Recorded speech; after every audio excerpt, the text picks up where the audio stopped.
So Good many morning. faces. Good morning, everybody. It looks like people joining that number has slowed down a little bit. So since it's already 10:03, we'll go ahead and just dive into all of the business that we have ahead of us. So the first thing that we can accomplish is getting the approval for the minutes from our fall meeting.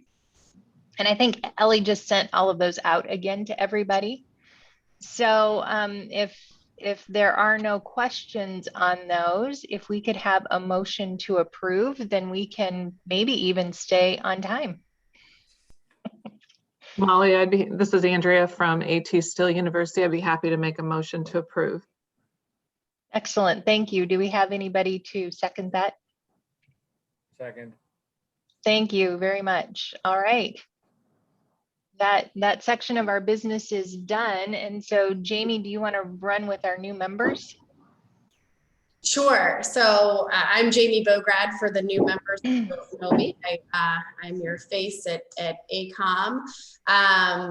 You guys, your names are on screen. If you're here, would you mind giving us a wave and a shout out? Say your name so we can put a name with a face. We have LMU. We have a whole new group. We have Robin, Maria, Matthew. Maybe he goes by Matt, and Jennifer. Is anyone here from LMU? Hey, it's Robin. Hey, this is Matt. Hey, it's Maria. Awesome. We've got a Jennifer. Nice to meet you all and welcome to maybe your first COMAO meeting. And usually these are in person. This one is going to be over 3 days and a couple hours each day. Usually these are in conjunction with our annual conference and OMED, which is the AOA's annual meeting. And so, of course, this year will be virtual. But welcome. If you guys have any questions about what's going on or you're confused or lost, feel free to just raise your hand or say something so that we can stop and help you all.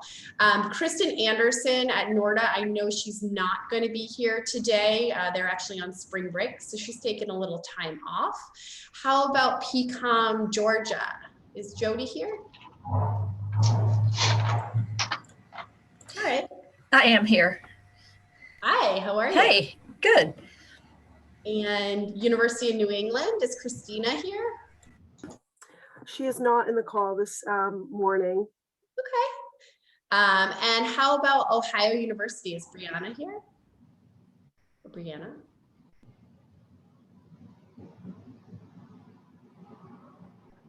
No. Okay. Well, welcome again, everyone. Hey, Jamie. Yes. John Schreiner. Hello, everybody. Hey, hopefully Bree's going to be joining us in a little bit. I also want to give a shout out, although he's been around for maybe coming up on almost 2 years, Terry Porter is this is his first time sitting at a COMAO meeting. And also Noelle Gaston from our admissions office as well is sitting at the table, her first meeting. Welcome, which brings me, John brings me a good point. Anybody else is their first time in a virtual, or not a virtual meeting, but a first time at a COMAO meeting that just wants to say hello and where you're from, if it's your first time? If we were in person, we'd be doing icebreakers, but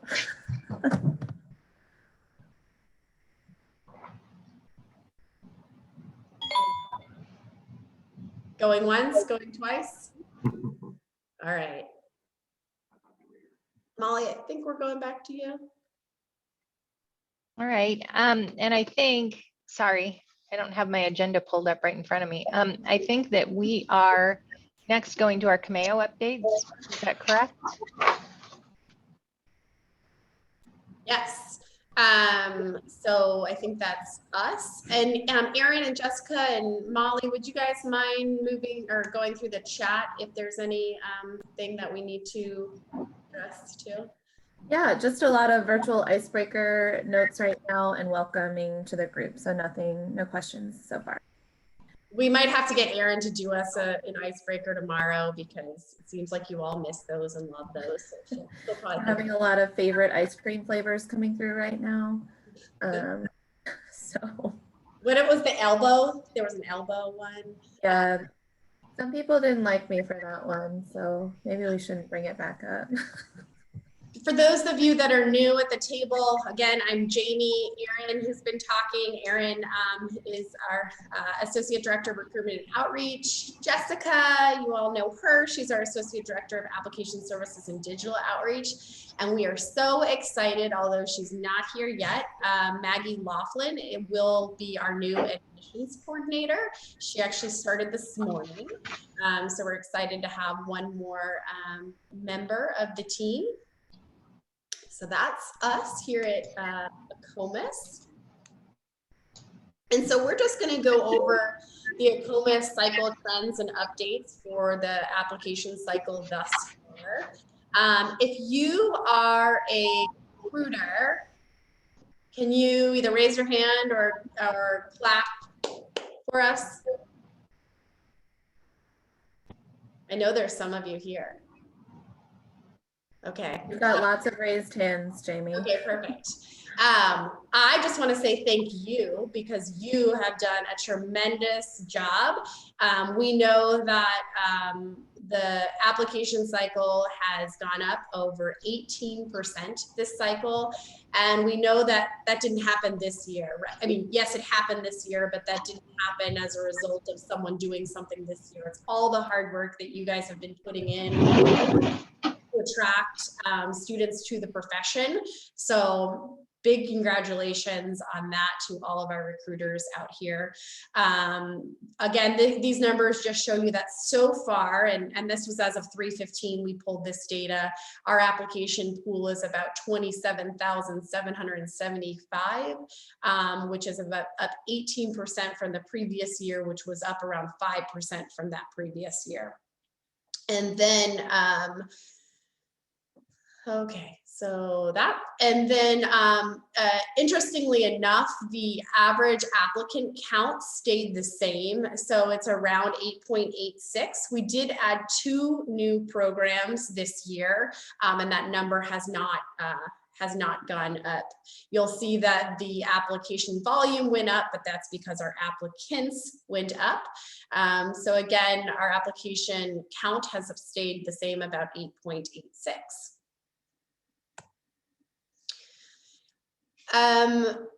We wanted to dive into a couple of things about the characteristics of our applicants this year, because we and you have probably heard in the news that you know, there's this big Fauci effect, and that's why people are applying to medical school. And we wanted to see if that was really a reality. And in fact, although it's good, and it's good for the news to say that, because then I think it spurs more interest. We know that people have been preparing for medical school for years, and you can't just say, I want to go to medical school. There's a lot of process and classes that you have to take in order to be eligible. So this really disproves that, which we'll show you in a few minutes too. But the average applicant every year for the past 3 years has been around 23 years old. Interestingly, though, females have been increasingly applying to osteopathic medical school, and this year at an even larger rate than before. Our females are up 27%, and our males are up about 8.69%. And applicant race and ethnicity by sex. You can see that, we'll go over all of these, but you can see that our Black and African American applicants are up 39% overall. And again, just as we know that our females are up 47%, males are up 22%. Again, so we're seeing that gender gap here. The general application pool, again, is up by nearly 19%. Asian and white applicants are still tracking lower than the overall pool, even though they're up year over year.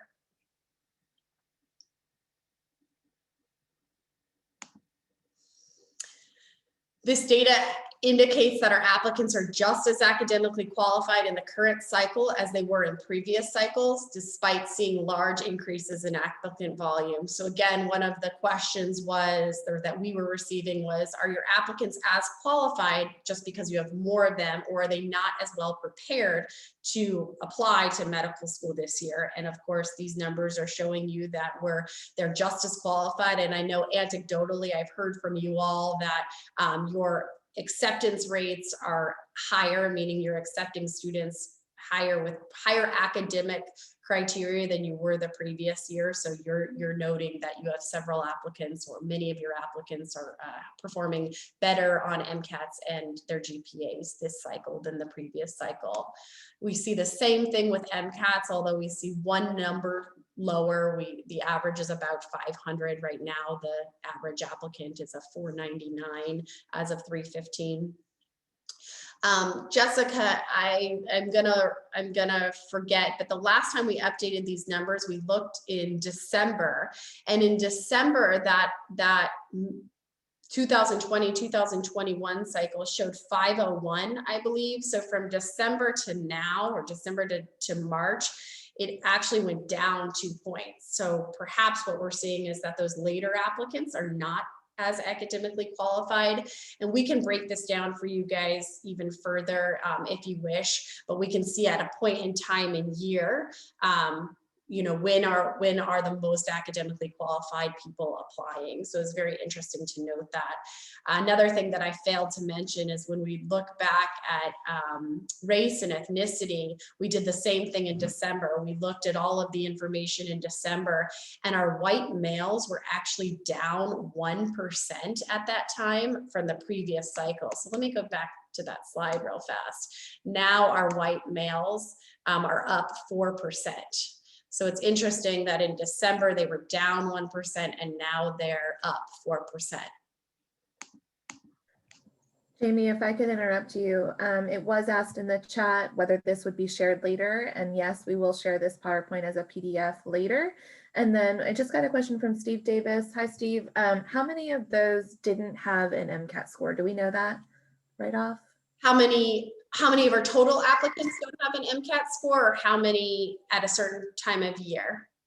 I was curious how many of the average, because you said the average MCAT went down. I'm curious how many of those ended up not having a score. I can tell you, not off the top of my head, but I can tell you as of right now, and I could probably go back in December because I get a weekly report of how many of our total applicant pool do not have MCATs. So I could do that as of December, and I can do that as of now. So maybe you're asking a question that I don't know, like trying to get at something like maybe these people took the test in January and weren't prepared. Is that what you're trying to ask? Or? I was just wondering if that could have impacted the average score, but we've certainly seen that everybody that's in our class right now, Sons 1, has an MCAT score. So I was just curious if that was not the trend elsewhere. Yeah, so I know that in very early on, right, from June to about October, we were very worried because around 30% of our pool did not have, you know, it was like 30%, and then it slowly went down of our pool did not have MCAT scores. The last time I looked, it was around 8%, which is equal to that of every previous year. So there wasn't a large amount of applicants that we have that have not taken the MCAT exam. And when I say not taken, it means that maybe they haven't sent us their scores, or they, you know, didn't report their scores, or they're in some sort of special program that doesn't require an MCAT, or they just, for some reason, didn't take it. So there's not a significant, at this point, a significant difference in the people that haven't taken MCATs to a previous year, if that makes sense. But Steve, I can also try to get those before tomorrow's meeting. I can try to get you those answers about you know, December scores to now, see what the difference is and how many hadn't taken the MCAT. Thank you. This was another point that people said, well, maybe they're engineers applying, maybe there's some other major and they just, had the right courses to take. And we don't see that either. We don't see that there's an increase in career changers. Our majors in biology have actually gone up significantly. Engineering has gone up, but so has the pool by 19%. The biggest jump we also see is public health. And then biomedical engineering and biomedical sciences are the majors we really looked at to see, are these people engineers or interested in maybe a PhD and then decided to go, DO or try to apply to DO schools. And again, we're not seeing a huge significant increase in other majors applying this cycle. And interestingly enough, our reapplicant pool was down. Our reapplicant pool in 2017, 2018 was around 20%. And this year, as of December, it was around 18%. So lower reapplicant pool. And then Jessica and Aaron and I have been talking a lot lately. Well, we always talk, but we do think that our reapplicant pool is going to be higher next cycle, higher than we've seen in the past.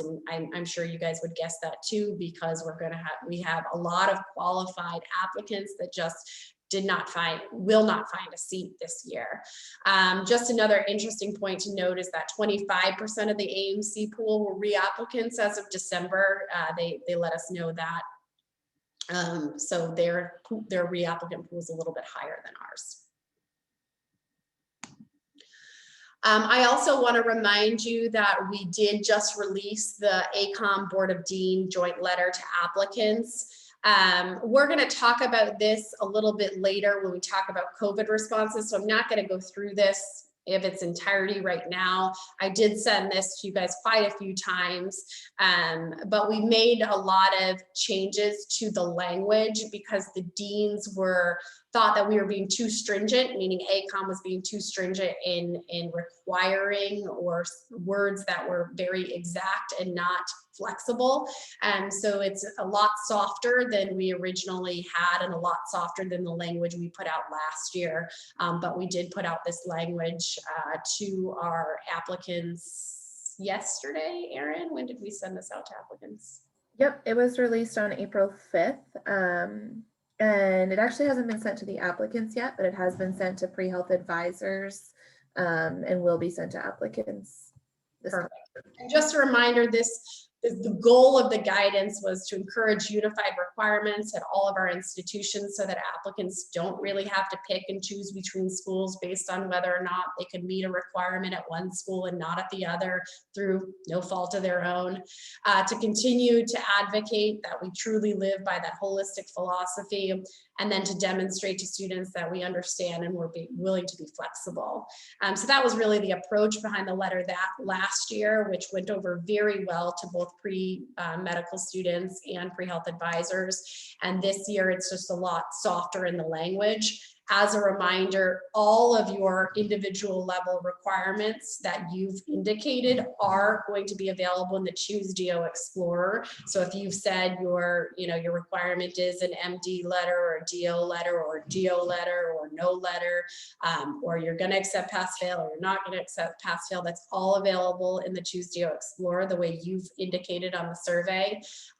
This is just another plug. I know that many of you are still reviewing your Choose DO Explorer language. We really like to get that updated ASAP so that applicants can begin to look at your school. So if you haven't got that turned in, this is just a plea to try to get that done as soon as possible. All of you always want to know what the deposits are for your institutions. This just breaks down the deposits for your institutions, lowest to highest. The mean is around $1,400. The median is $1,500. And this is also public on the Choose DO Explorer. This is just sorted by college name. Erin, are there any more questions before I turn it over to Jessica? All right. No, ma'am. All right, thanks, Jamie. So that's kind of switching gears a little bit. That's where we've been with this cycle. That's what this cycle has looked like and what we've been doing a little bit. I want to talk a little bit about what's coming up. We are launching a new cycle already. As I'm sure many of you know, because you've received emails from me, March 25th was our program configuration deadline. So that's when all of the schools were going into the configuration portal in Liaison to set up their programs to receive applications for the upcoming cycle.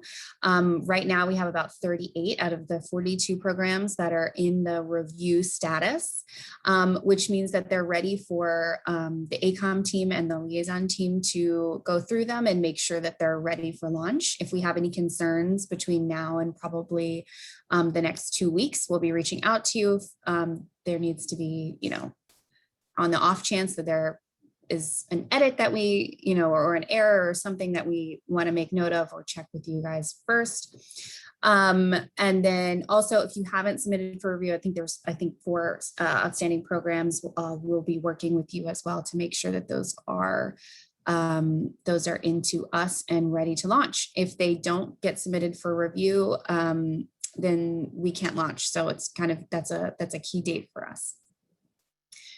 On April 12th, the current cycle that we're in, the 2020 to 2021 cycle, officially closes for submissions. So that's the drop dead date for applicants to submit an application to ACOMAS for that cycle. Most of your deadlines are all passed, so it's probably not relevant to you, but ACOMAS does continue processing documents for a little bit of time so that it is possible for transcripts and things like that to continue attaching to applications after that date. Then our next big date is May 4th, which is when we launch the next cycle. That's when our application for the 2021 to 2022 cycle opens for submissions. So all applicants on that date will be able to submit to live programs through ACOMAS. And then one thing to note is that June 15th, I know I'm skipping ahead, I'll come back, but June 15th is the first date that COMS will be able to review and process applicant data through WebAdmit. So applicants can submit starting May 4th, but all of that data will be held in Liaison. Applicants will go through verification and all of their things will be processed so that on June 15th, you guys are ready to go and can begin processing all of that data. I will say, if you've been around for the past couple of years, it takes a couple days. You might not get everything by June 15th, but June 15th is that date when that data gets turned on. And then also to note, that's when the Universal Advisor Portal data begins appearing. They won't be able to see decisions until the following January, but they will be able to see applicant statuses for their applicants through the portal. And then, so skipping back real quick, May 16th is another key date. That's when the offer accepted decisions are due in WebAdmit from the COMS of everybody who is holding a seat currently at your school. So you'll go in and match the offer accepted decision code and report that through WebAdmit. And then a report called the Competing Offers Accepted report gets turned on, where you will be able to see all applicants who are holding a seat at your institution and at least one other ACOMAS institution. You'll see the applicant name. You will not see the other institution, but you'll be able to identify those applicants who may be holding more than one seat in your program. Jamie, do you want to, next slide? Oh, perfect. Okay. So as many of you know, we are continually reviewing and assessing the ACOMAS fee waiver program every year to ensure that we are achieving our goal of encouraging financially disadvantaged students to become DOs. We have some exciting new changes to the program for this coming cycle that we think will allow us to continue better hitting that goal. But before we go into those, especially for the new people, want to talk about what this program is because it's a huge financial investment for ACOM, and we think it has great benefits to students. And frankly, it's a little bit complicated. So even if you've been here for a few years, it's nice to get a little refresher on what it is.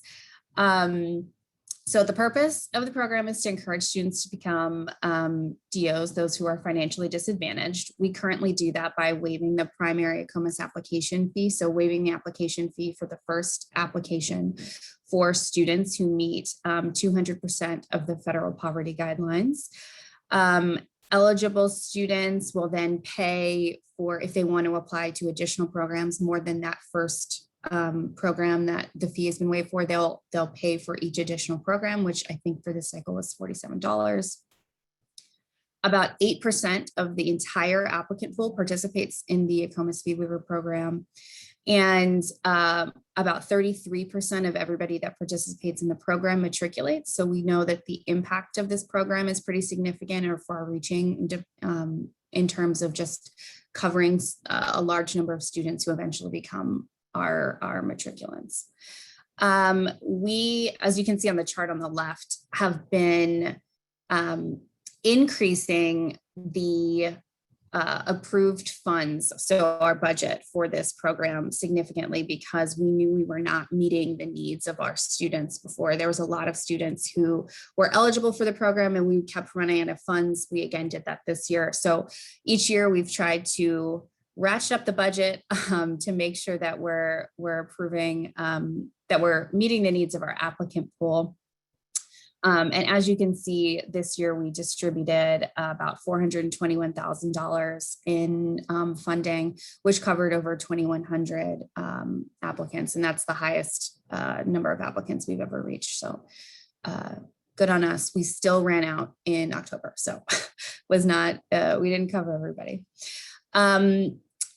But one thing that in the previous cycles, the eligibility for the program, in order to check the eligibility for the program, we've been asking students to provide their income tax returns to ensure that they meet the 200% of the federal poverty guideline standards. If they were claimed as a dependent on their tax return, they are, or by a parent or guardian, they would submit the parent or guardian's tax returns as well. And that is one of the things that will be changing for the upcoming cycle. So Jamie. Jessica, Jessica, we do have a question from Lyman. Is there a difference in average number of designations for fee waiver recipients versus those for non-fee waiver recipients? Yes, and I don't have the numbers on me now, but we have pulled that before, and it is a little bit different. I think it's 1 or 2 designations different. We can pull that information again just to make sure. I don't want to throw out the wrong numbers on the call.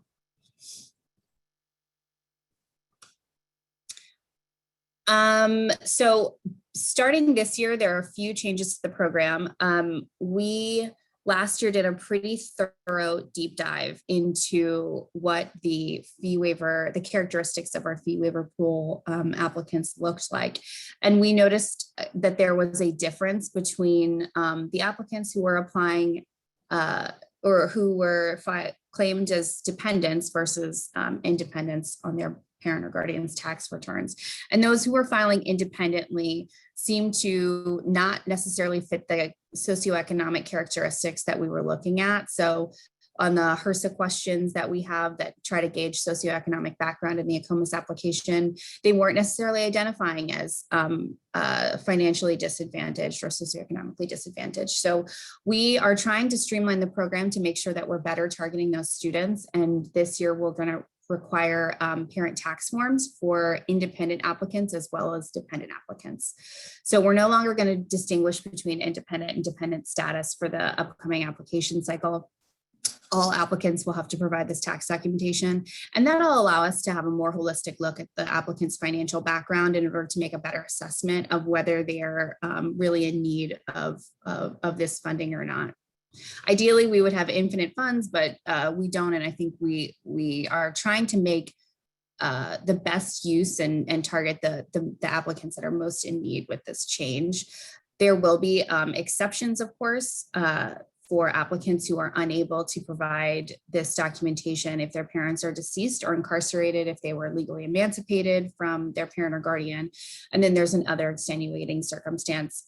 We are hoping that that doesn't cover a large number of applicants, but we will absolutely make exceptions for those applicants who are in those categories and in need.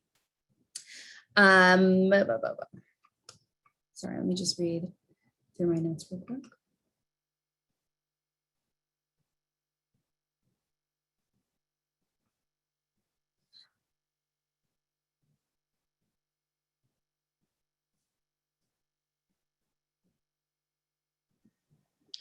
Okay, and the second change would be that we have a new fee waiver status in WebAdmit called eligible but funds depleted. And as some of you have noticed this year, once we ran out of funds, we had to start posting the remaining list of eligible fee waiver applicants through COMAO to make sure that you guys had that list on your campuses. We were not able to provide it through WebAdmit, and that was because of some technological limitations on the liaison platform that we have looked at and tried to correct with this new status. So there will be a new fee waiver status in WebAdmit called eligible funds depleted, which will cover those students who, on the off chance that we do run out of funds next year, they'll still be documented and listed in WebAdmit. So hopefully that'll streamline your admissions processes a little bit, and you'll still be able to look at those applicants holistically to understand their socioeconomic background while you're reviewing your applications without having to check a separate Excel spreadsheet or any of that. And then the final note is that a lot of these changes, if you're already familiar with the AAMC's fee waiver program, I'm not sure if you are, but these changes actually align our program a little bit with the AAMC's practices. So it's pretty similar. And we are very hopeful that there will be, no hiccups with these new requirements because of that.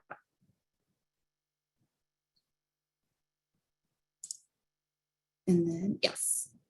So the cost of our application is going up by $1 next year. The primary application fee will be $197 and the additional designation will be $48. This is a very gradual step up that we've been doing for the past couple of years to make sure that we're tracking with the cost of living increases and the cost of the services that we're providing. The COMAO's fee waiver program will continue to cover the first application fee, which will be $197. And this past cycle, we also added the complimentary access to the big interview platform for our fee waiver participants. So we're trying to beef up the program and make the program or give additional benefits to people that are participating in the program. So I know many of you are on the big interview platform, but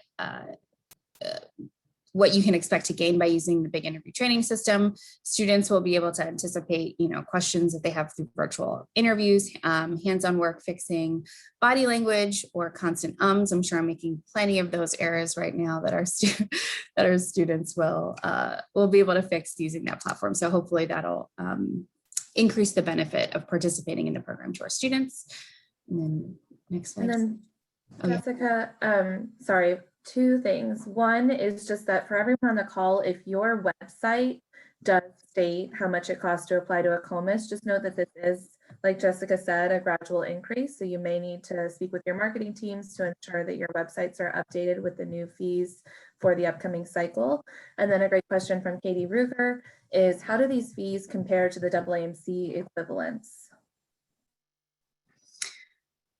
Jamie, I don't know off the top of my head the AAMC fee structure. Do you know? I don't work there either. I don't know their fees this year. I don't know if you're talking about it specifically for the fee waiver program or the application. I don't think they released their application fees this year. Last year, they also increased their application fee and designation by $1 as well. So I can look it up and get that back to you. Amy, I'm looking at it online right now. It says for the 2021 AMCAS processing fee was $170.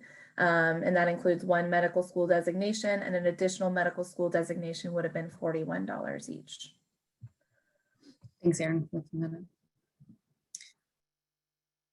Okay, and then starting for this cycle, so the cycle that we're just going to be launching on May 4th, we have in the ACOMAS participation agreement, which all of the deans have heavily signed on with us.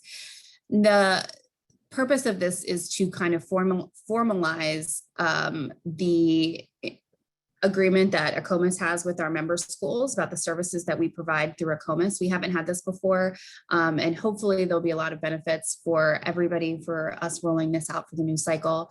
So just to, as an overview of those services, essentially, ACOMAS is not just a centralized service for application data, but we also collect letters of evaluation and reference. We do coursework verification and customer service, calculation of standardized GPAs. There is an application suite for application management and admissions review, which currently includes WebAdmit, and then reporting tools as well that are provided by both ACOM and Liaison. So the key provisions in this ACOMAS participation agreement, which I'm sure everybody is familiar with, but I think this kind of formalizes the process for us a little bit. We will require all applicants to designate each main and branch campus to which they are applying to. So all applicants will apply to one of the schools that they matriculate to, essentially. Schools will report all acceptances by May 15th. So that goes back to the upcoming milestones that we talked about as well, that May 15th offer accepted deadline. Schools will report all final decisions for every submitted applicant by October 31st.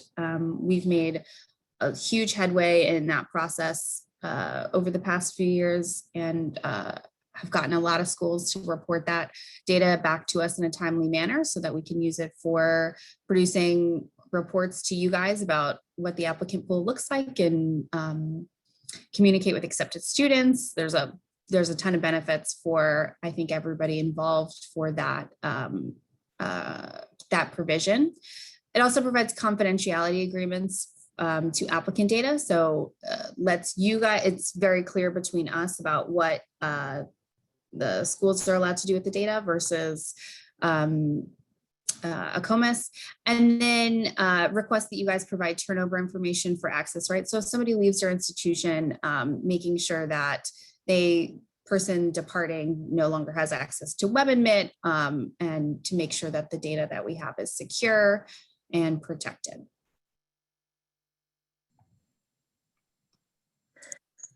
Jamie, this may be a question specifically for you that just came through the chat. Do we know what percentage of ACOM applicants also apply through the AAMC, and how does that compare to past years? You're on mute, Jamie.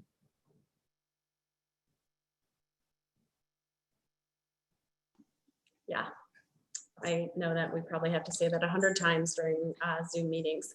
That's a great question. We actually have not had an agreement with the AAMC for the past several years to share data. Mark and I are working on an agreement right now to begin sharing data to be able to do that analysis. I can tell you anecdotally, in the past, about 85% of our applicants also applied to AAMC. Sorry, people are writing while I 85% of our applicants also applied to AAMC schools. That's anecdotal from the AAMC because they do have access to those MCATs, so they know who is sending over those MCATs to ACOMAS. But the data analysis that Mark and I are looking to do hopefully will help us understand the amount of applicants that apply only to DO schools, the amount of applicants that apply only to MD schools, and the amount of applicants that apply to both. And then try to figure out some characteristics of why and who is only applying to DO schools and why and who is only applying to MD schools. and hopefully develop some sort of report out of that. So we're working on that. It is a lengthy process to make sure those agreements are in place. Thank you, Jamie. And then I just asked a clarifying question for Susan, but I believe she's speaking to the participation agreement. She's asking if this agreement is available for our comms to review yet. Yeah, so we sent this last March to you all. We sent it again in November to you, and we will send it again to you guys after this meeting. Jessica and I are working to develop a dashboard of sorts so that you can see where you comply, where you don't comply with these in the past, and then moving forward. This year, it's, I think Mark's on the call now, but this year the board has agreed that it's more of a handshake, like, yes, we will abide by these agreements, but there's really no,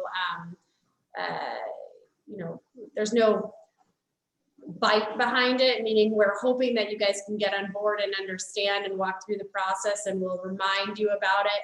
And then hopefully in the future, we can, because it's only fair to the other schools, if your school is reporting your decisions, to really make it a fair process for all schools to do in the future. So, that's kind of where we stand. But yes, Susan, we will send it again after this, this call.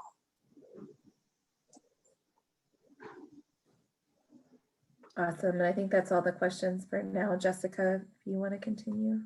Yes, perfect. And then the last big update that we have for this upcoming cycle is, of course, the centralized background checks, which I'm sure many of you are tired of hearing about at this point. We've talked about it ad nauseum, but we currently have 1, 2, 3, 4, 5, 6, 7 schools who have signed a contract with certified screening. ACOM has signed a master contract with this company, and then the schools that are participating will sign another contract with them to participate in the program. A few important items: each of our schools can elect to participate in the program, and the way it works is that schools will receive the background check based upon the trigger of entering the decision code offer accepted into WebAdmit. So schools that enter an offer accepted decision code for an applicant will get a background check run on that applicant. And because it's a centralized service, the financial burden on the applicants who typically have to pay for essentially the same background check process for all these different schools will have a reduced financial burden because of that. The trigger, one of the keynotes things to remember is that the first trigger date is February 15th, 2022. So schools that enter that offer accepted decision code before that date, the background check, you will not receive a background check until that date or later. And then we negotiated that date or chose that date based off of what we know with our offer accepted processes, as well as the AAMC's processes. So it'll allow a little bit of time for applicants to sort out between MD and DO schools as they go through their acceptance processes. I think anything else? Oh, perfect. I'm going to hand it over to Erin. Awesome. Oh, you want me to share, Jamie?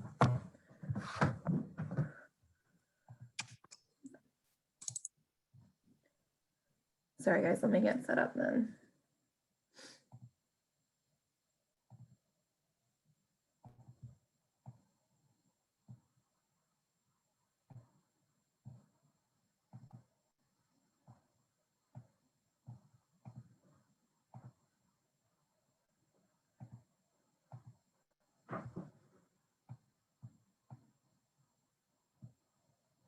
Does that look good, Jessica? Okay, thumbs up. Perfect. All right, so our team has and always will continue to focus on ACOM's strategic priority of recruiting a diverse and qualified applicant pool. So today we're going to spend just a little bit of time highlighting the programs and initiatives that our team specifically successfully delivered to our members over the past year. And I just want to note that the following initiatives are the recruitment and student affairs teams programs and may not be representative of all diversity programs happening within the entire association. And again, many of these may be very familiar to all of you because we've talked a lot about them. But this past year, we did add gender identity to the ACOMAS application and provided ACOM ally training to schools. So as many of you know, but for those of you who are new to the call, we did approve a change to the ACOMAS application to add a question, an optional question about gender identity. It allowed for applicants to optionally provide their gender identity in the application. At the time that we chose to make this call or this addition to the application, we met with CDE and COMAO members who expressed that they needed some support in welcoming these students to their campus. I do want to note that we found it incredibly important to remember that these students are already on your campuses, whether they've identified, self-identified or not. So we built an ACOM ally program that our team is insanely proud of, and the program is designed to broaden and intentionally complicate our members' understanding of gender, sexuality, and identity. And then it really is designed to intentionally investigate the interdependent systems of oppression which sustain the oppression of LGBTQ people. Moving right along to the fee waiver program updates.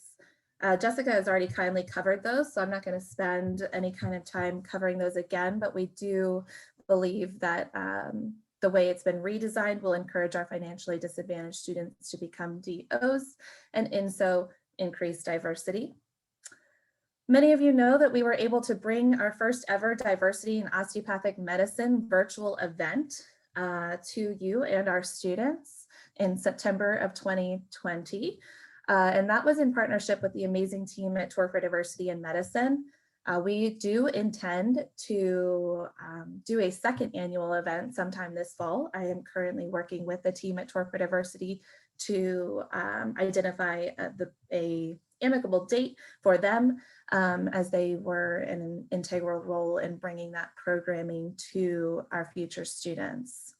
In that event, I just want to note that we were able to provide 60 coupon codes in conjunction or in collaboration with each of you, 60 coupon codes for attendees to be able to apply to ACOMAS with.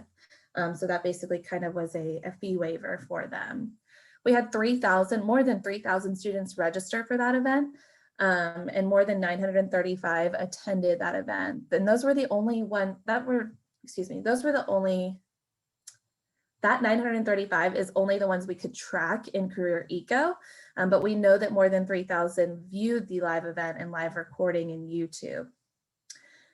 What's most important to note is that 195 or 20.85% of attendees became applicants following the event. So that's really exciting to see.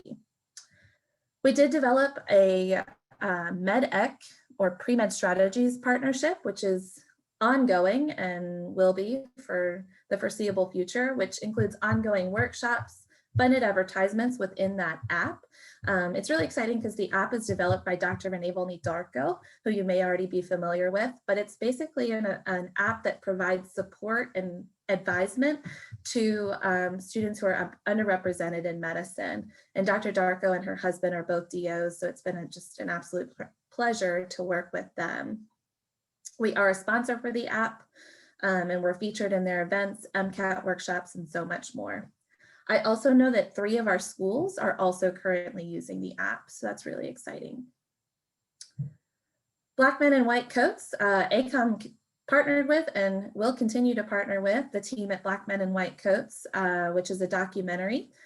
Our original partnership or collaboration allowed us to deliver more than 100, or excuse me, up to 100 SNMA MAPS chapters, complimentary screening of the film, which allowed them to watch it. And prior to watching the film, they got a 30-second ad from ACOM and then a follow-up email on how to learn more about osteopathic medicine. We also have been fortunate enough to offer that screening to all of you twice now, and there's one running in April that I just emailed about earlier this week. So I really do believe that it's an amazing documentary for the gatekeepers at your institution to watch. And I mean that in that your admissions teams, anyone making admissions decisions, whether that be the committee or faculty interviewing. We have 300 coupons available right now. So if you'd like to offer that to your admissions committees, please do share that opportunity with them because we don't want those coupons to go to waste. All right.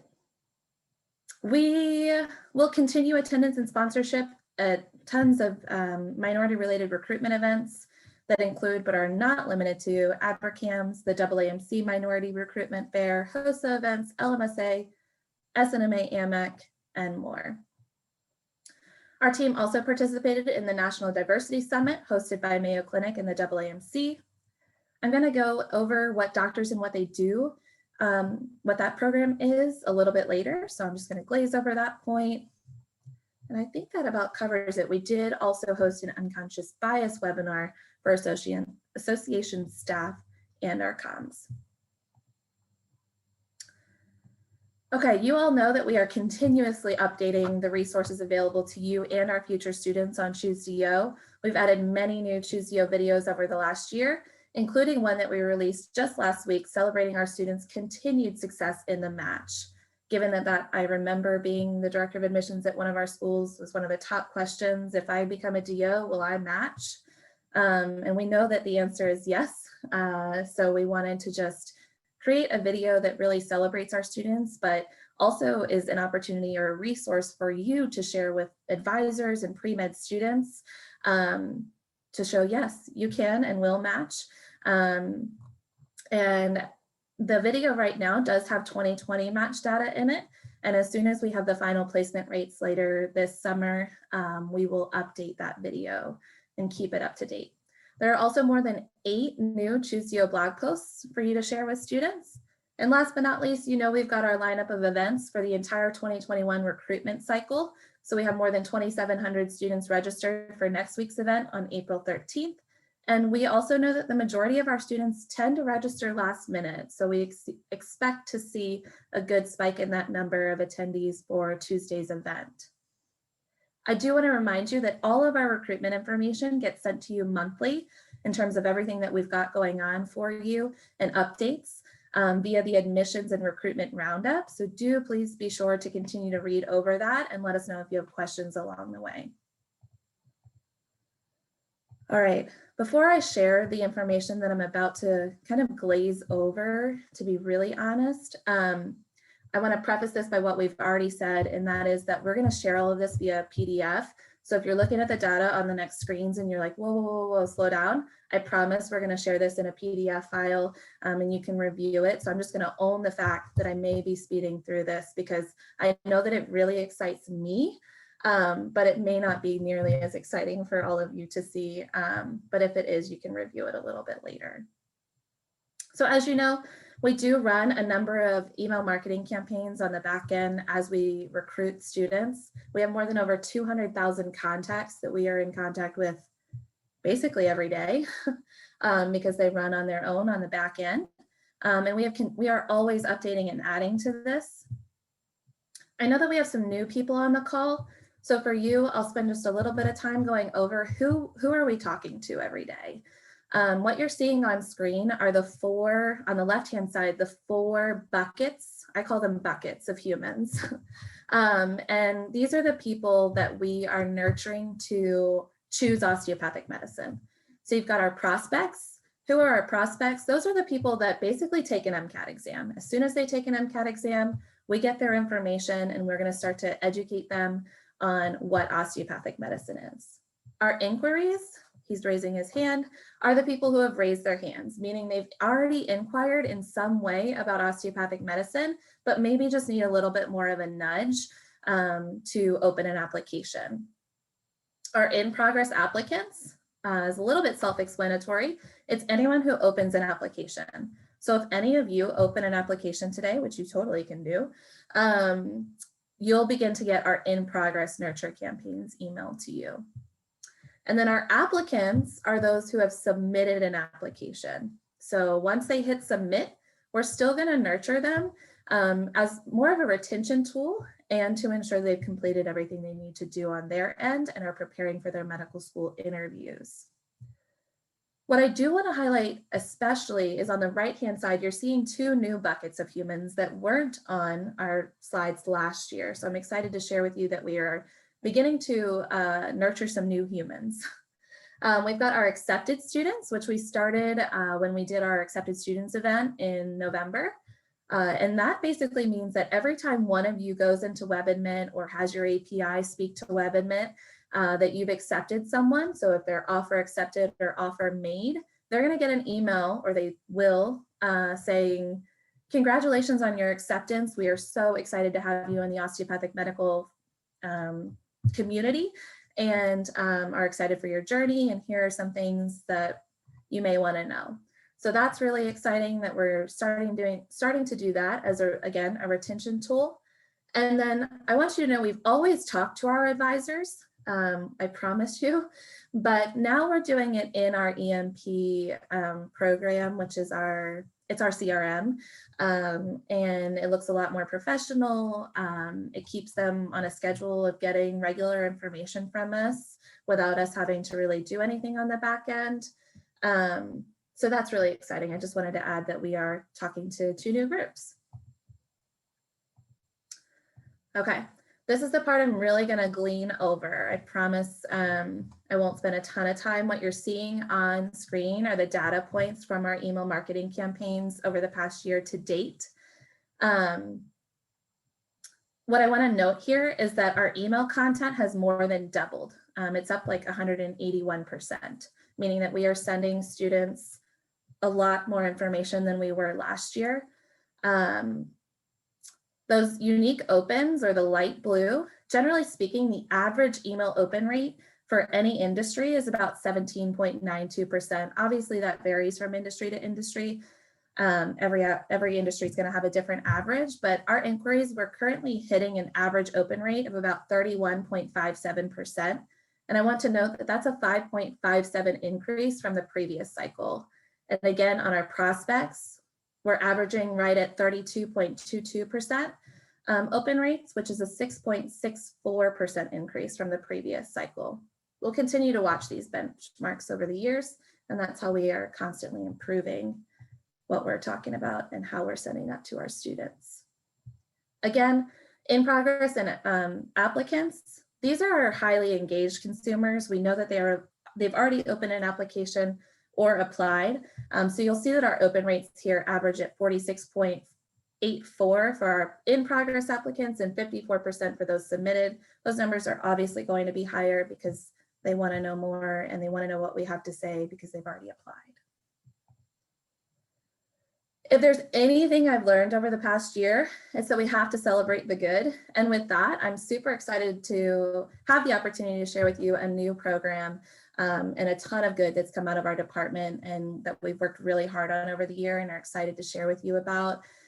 She's not going to take the credit for it, but Jamie deserves all the credit for the program that you're seeing on screen, and that is Doctors and What They Do.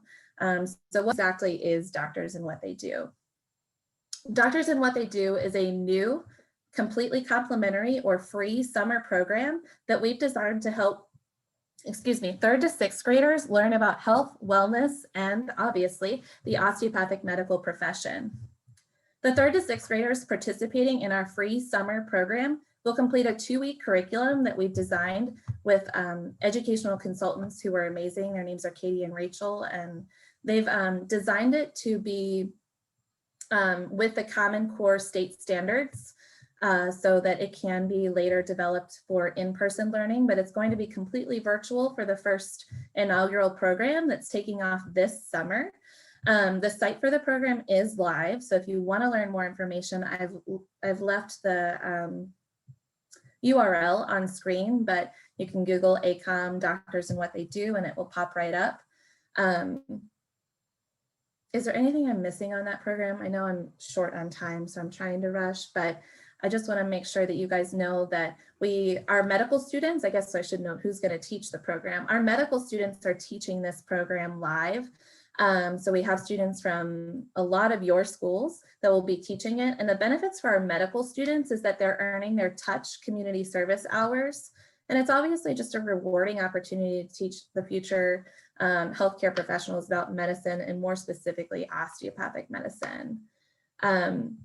Our target audience for this is obviously going to be students who maybe don't have the opportunity to learn about osteopathic medicine or becoming a healthcare professional at all in their normal life. So their parents aren't doctors, maybe they're from a lower socioeconomic status, things of that nature. And that's why it relates to our diversity initiatives that I mentioned earlier as well. Okay. I know that I'm over time, or we are over time, I believe. So Jessica and Jamie, are there any questions that I need to answer related to recruitment?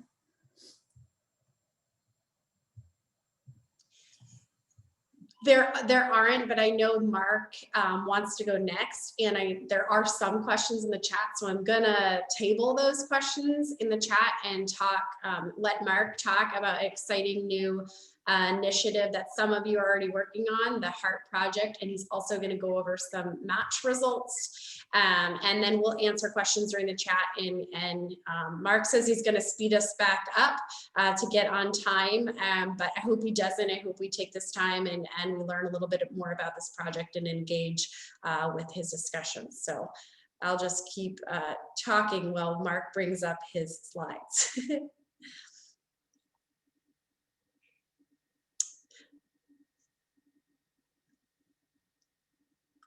You totally didn't keep talking, Jamie. Sorry, I got nervous. Right, anyway, there's my slides. So I thought we'd do the match update first,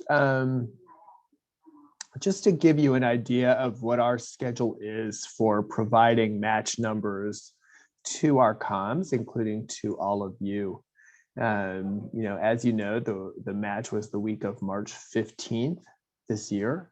The Monday following the match.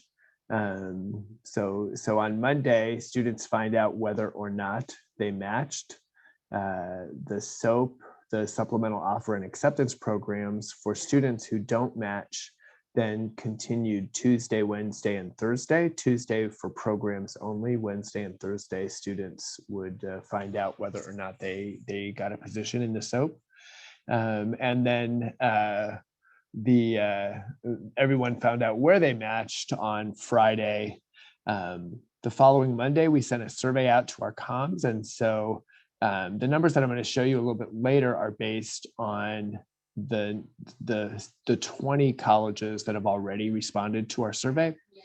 But on that Friday, we received information about how many of our students matched in the match, not including the SOAP placements.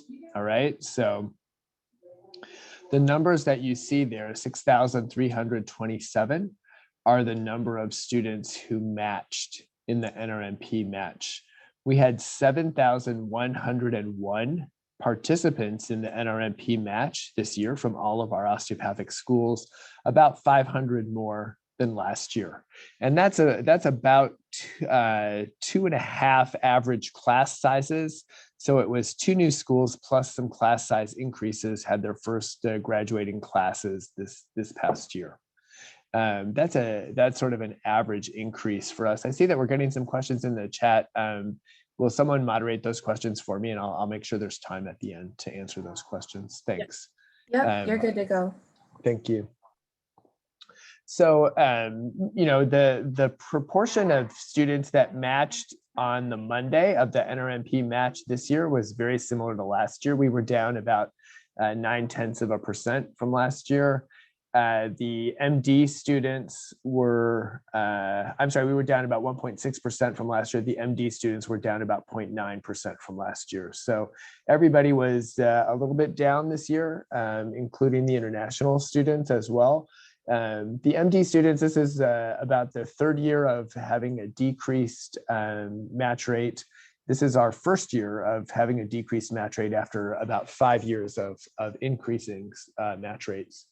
I have to say we were expecting some decrease this year because of the impact of COVID on interviews. The conventional wisdom is the group of students that were more likely to get interviews this year had a lot of overlaps in them between programs because interviews were done virtually this year. And so students didn't cancel interviews as they might have if they had to pay to travel to an interview site. And so we think that more of the same students were on more rank order lists. We'll know that in May when NRMP releases their final match data. Likewise, we release our final match data in May. Last year, we released it May 25th. This year, we're shooting for May 15th to release our final match data. That match data will have all these blank spaces filled in. So you can see we already have the numbers from the military match. We have the numbers from the other matches. The other matches are the 2 early matches for ophthalmology, and the San Francisco match, and then the NRMP match numbers. We'll have the SOAP numbers as soon as we get the responses from all of our schools, but I'm going to take you through the early responses in just a second, and then we can figure out what proportion of our students placed. This year, as you know, last year, the total number or the total proportion of students who found a residency position by the time we published our data on May 25th was 99.29%. So we're hoping for sort of 97, 98, 99% range. Again, that's where we've been the last 5 or 6 years. Now, a brief word from our sponsor. Keep in mind that 2 weeks from yesterday, the annual conference starts. I hope I get to see a bunch of you there. This is our awesome annual conference hall this year. You'll remember last year we had 3 weeks to change our conference from an in-person conference to a virtual conference. And so it was a lot of Zoom meetings. But this year, you'll find lots of concurrent sessions that you can go to in those session rooms. You'll find a bunch of posters. We have almost 100 posters in the poster hall, and I think about 40 of your students have contributed posters this year, which is a new record for us, so that's awesome. We have some social activities going on during the conference, including in addition to the yoga, which you've heard about, and so register for that, please. But at the end of the first day of the conference, Tuesday, April 20th, we're going to have a signature cocktail. So we'll be posting the recipe for the signature cocktail next week. Get your ingredients, and I'm going to learn how to make the cocktail from an actual bartender, and that is going to be terrifying. So please join me for that. So here's the preliminary SOAP data. We had 20 schools respond to the survey. Only about 15 schools gave us their SOAP numbers as a part of the survey. We will, we always reach out to the schools who didn't respond and collect all the data, and our schools are very cooperative in providing us that data. Many of you also serve on CSA, and some of you are the ones who provided us the data in the survey, and we appreciate that. Some of you are still have yet to provide us that data, and we appreciate you as well. We'll be reaching out to you soon. Your reminder will go out on Friday for that survey. So we had 5420 students in the survey. You remember we had about 7,100 students in the entire match. So 56 graduates seeking GME, 418 graduates in the SOAP. 273 of those graduates were in the SOAP because they matched only into a PGY 1 year and had to find the rest of their residency training in the SOAP, but they do have a position for next year. And then at the end of the SOAP, for those 15 comms who reported graduates, 15 campuses, I should say, who reported graduates in the SOAP, 51 were still seeking GME at the end of the SOAP. That's a little bit higher than the same number of comms. If the same number of comms had reported last year, 51 would have been about 5 students higher than what they reported last year. But obviously, this is preliminary data. I'm just trying to give you a sense of where things are. And according to the data that we have right now, things are slightly worse than last year in terms of the number of students who got a position in the Monday match and the number of students who got a position in the SOAP, but not remarkably or even probably statistically significantly worse than last year. We'll send the survey reminder tomorrow. You might already have responded to our survey, in which case you won't get a reminder tomorrow if you're the survey person.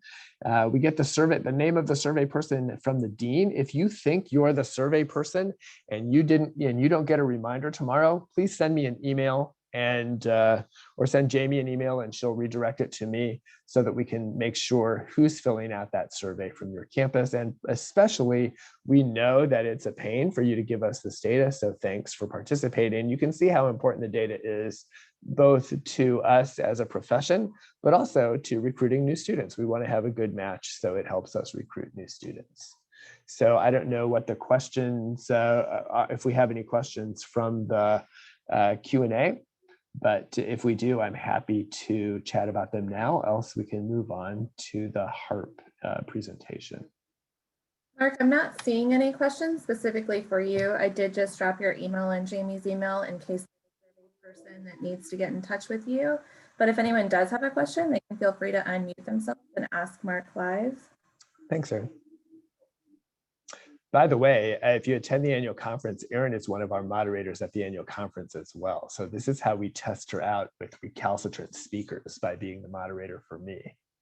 So I'm gonna go ahead and move on to the HARP update. Happy to answer questions on the match during the HARP update. Sometimes I can do two things at once, sometimes not, but we'll all find out at the same time, I guess.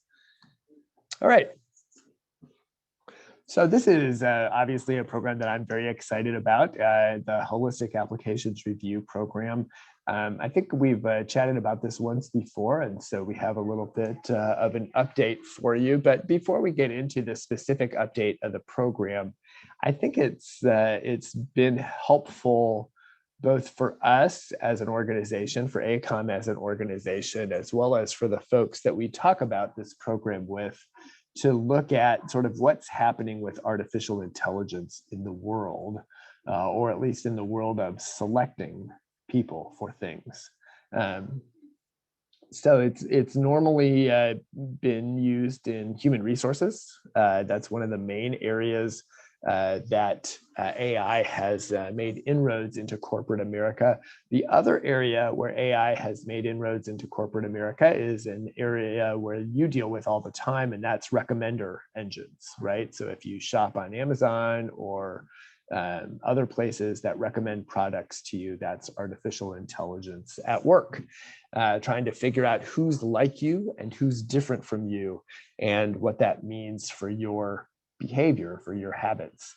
So in human resources, the main reason that artificial intelligence has been adopted is probably a different reason than we would adopt it, and that's to save money by automating some application review tasks. I think that many of us feel that the review of medical students is probably too important and too school specific to be left entirely to AI. And so that's something that we're considering as we bring this product to you. But it's definitely used in HR to assess applicant quality, including the quality of what happens to the applicant after they're hired. And so that's interesting information to try and incorporate here. Sorry. Retention is the key measure of what happens after someone's hired. So usually that's the measure that AI looks for. So AI is often predicting who is a good fit for your job and who's going to stay in your company, right? And so you'll hear echoes of that as we talk about the Holistic Application Review Program, or HARP. It's changed the roles of the HR department in companies, and that is to less sort of resume readers and more assessors and relationship builders. So we are working with a company called Vetted, and they work in the human resources space. some of the things that Vetted specifically has done, I think will resonate with you. You know, hiring the wrong people costs money, while taking the wrong students costs money. You know, if a student has to leave before completion of their program for academic reasons or for personal reasons, that you can't replace that tuition. You can't just bring someone in for the third year of medical school, right, without having gone to the first 2 years. Applicants try and game the system. Applicants in corporate America try and make their resumes or their applications look better than they really are. And I think some of us have encountered that with applicants to medical school as well. Attracting people to some geographic areas is a challenge. And for folks with a complex set of knowledge, skills, and attitudes, it can be a challenge to assess all of those things sort of way at the front end of their whole career as a physician. So this is sort of what Vetted has done for corporate America. They go through applications to validate that the person actually has done what they say they've done. They mostly do that by removing misleading and fluffy statements from the applications of individuals. They also worked with the city of Tulsa. Tulsa, Oklahoma pays individuals $10,000 if they move there and work remotely for a company elsewhere in the US. In order to decide who's going to stay in Tulsa, Vetted has worked with the city of Tulsa with these long surveys of the applicants for this program to help them decide who's actually going to stay in Tulsa, who's a good fit for Tulsa, if you will, before they pay out that money. And then optimizing board composition against 10K. So if you're a startup company, you know, what board members are likely to make you successful, right? And so that's the question that Vetted was able to answer for some startup companies. Why are we doing this though? Why are we trying to do this in medical education? I think there's a couple very applicant-focused reasons, and then there's a couple very com-focused reasons. Applicants want you to read their personal statements and their experiences. And we know that especially this year when applications were up 17 or 18%, whatever they're going to end up being up, you know, many of you didn't have staff increases to keep up with that. And so we know that you're more rushed, and it's hard to really read and pay attention to the personal statements and the experiences that the applicant has sort of collected for you to show you how ready they are for medical school.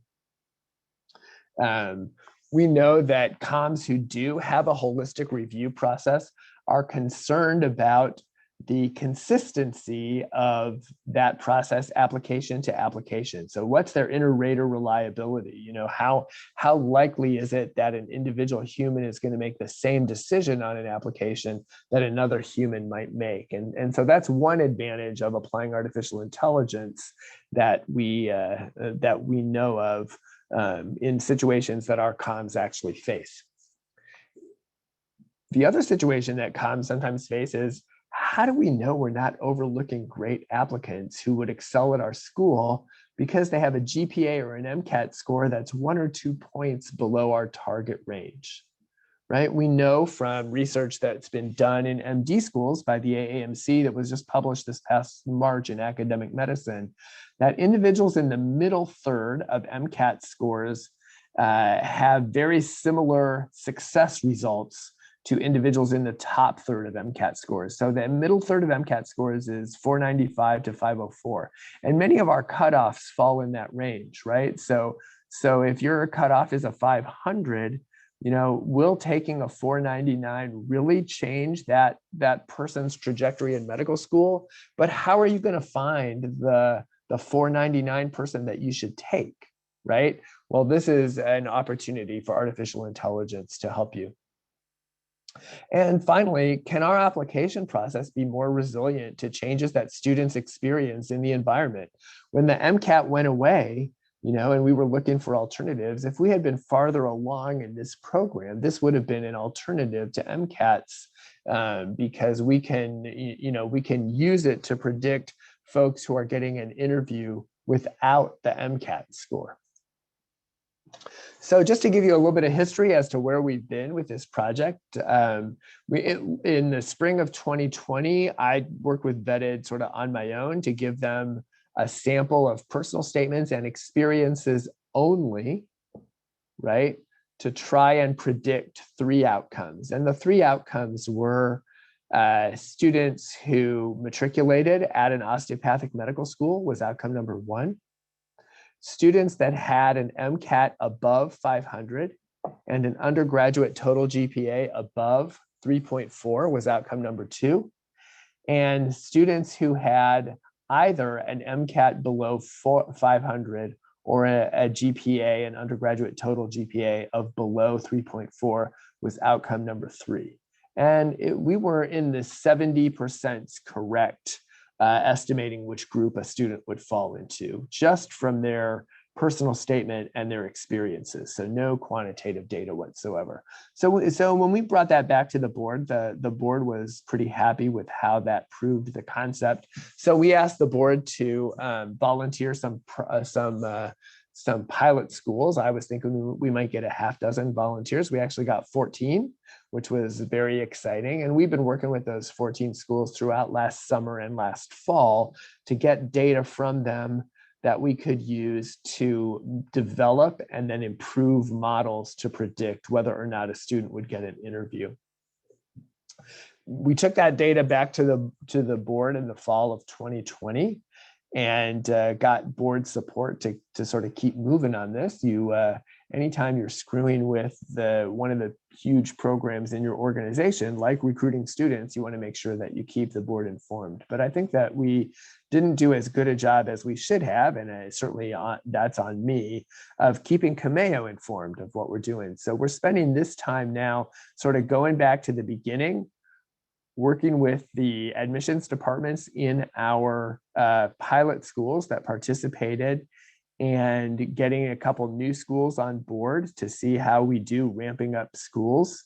But really going through the data very carefully with them. I know that our staff, Jamie and Jessica, are now more involved in this project and are meeting with the pilot schools to go through that data with them to make sure that the numbers that we think we're getting are actually the numbers that we're getting.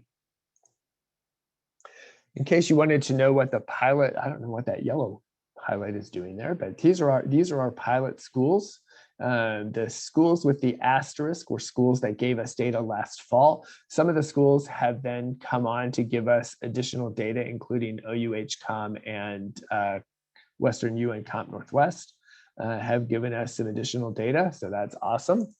The board asked us to appoint a steering committee. So the board appointed some deans to a steering committee.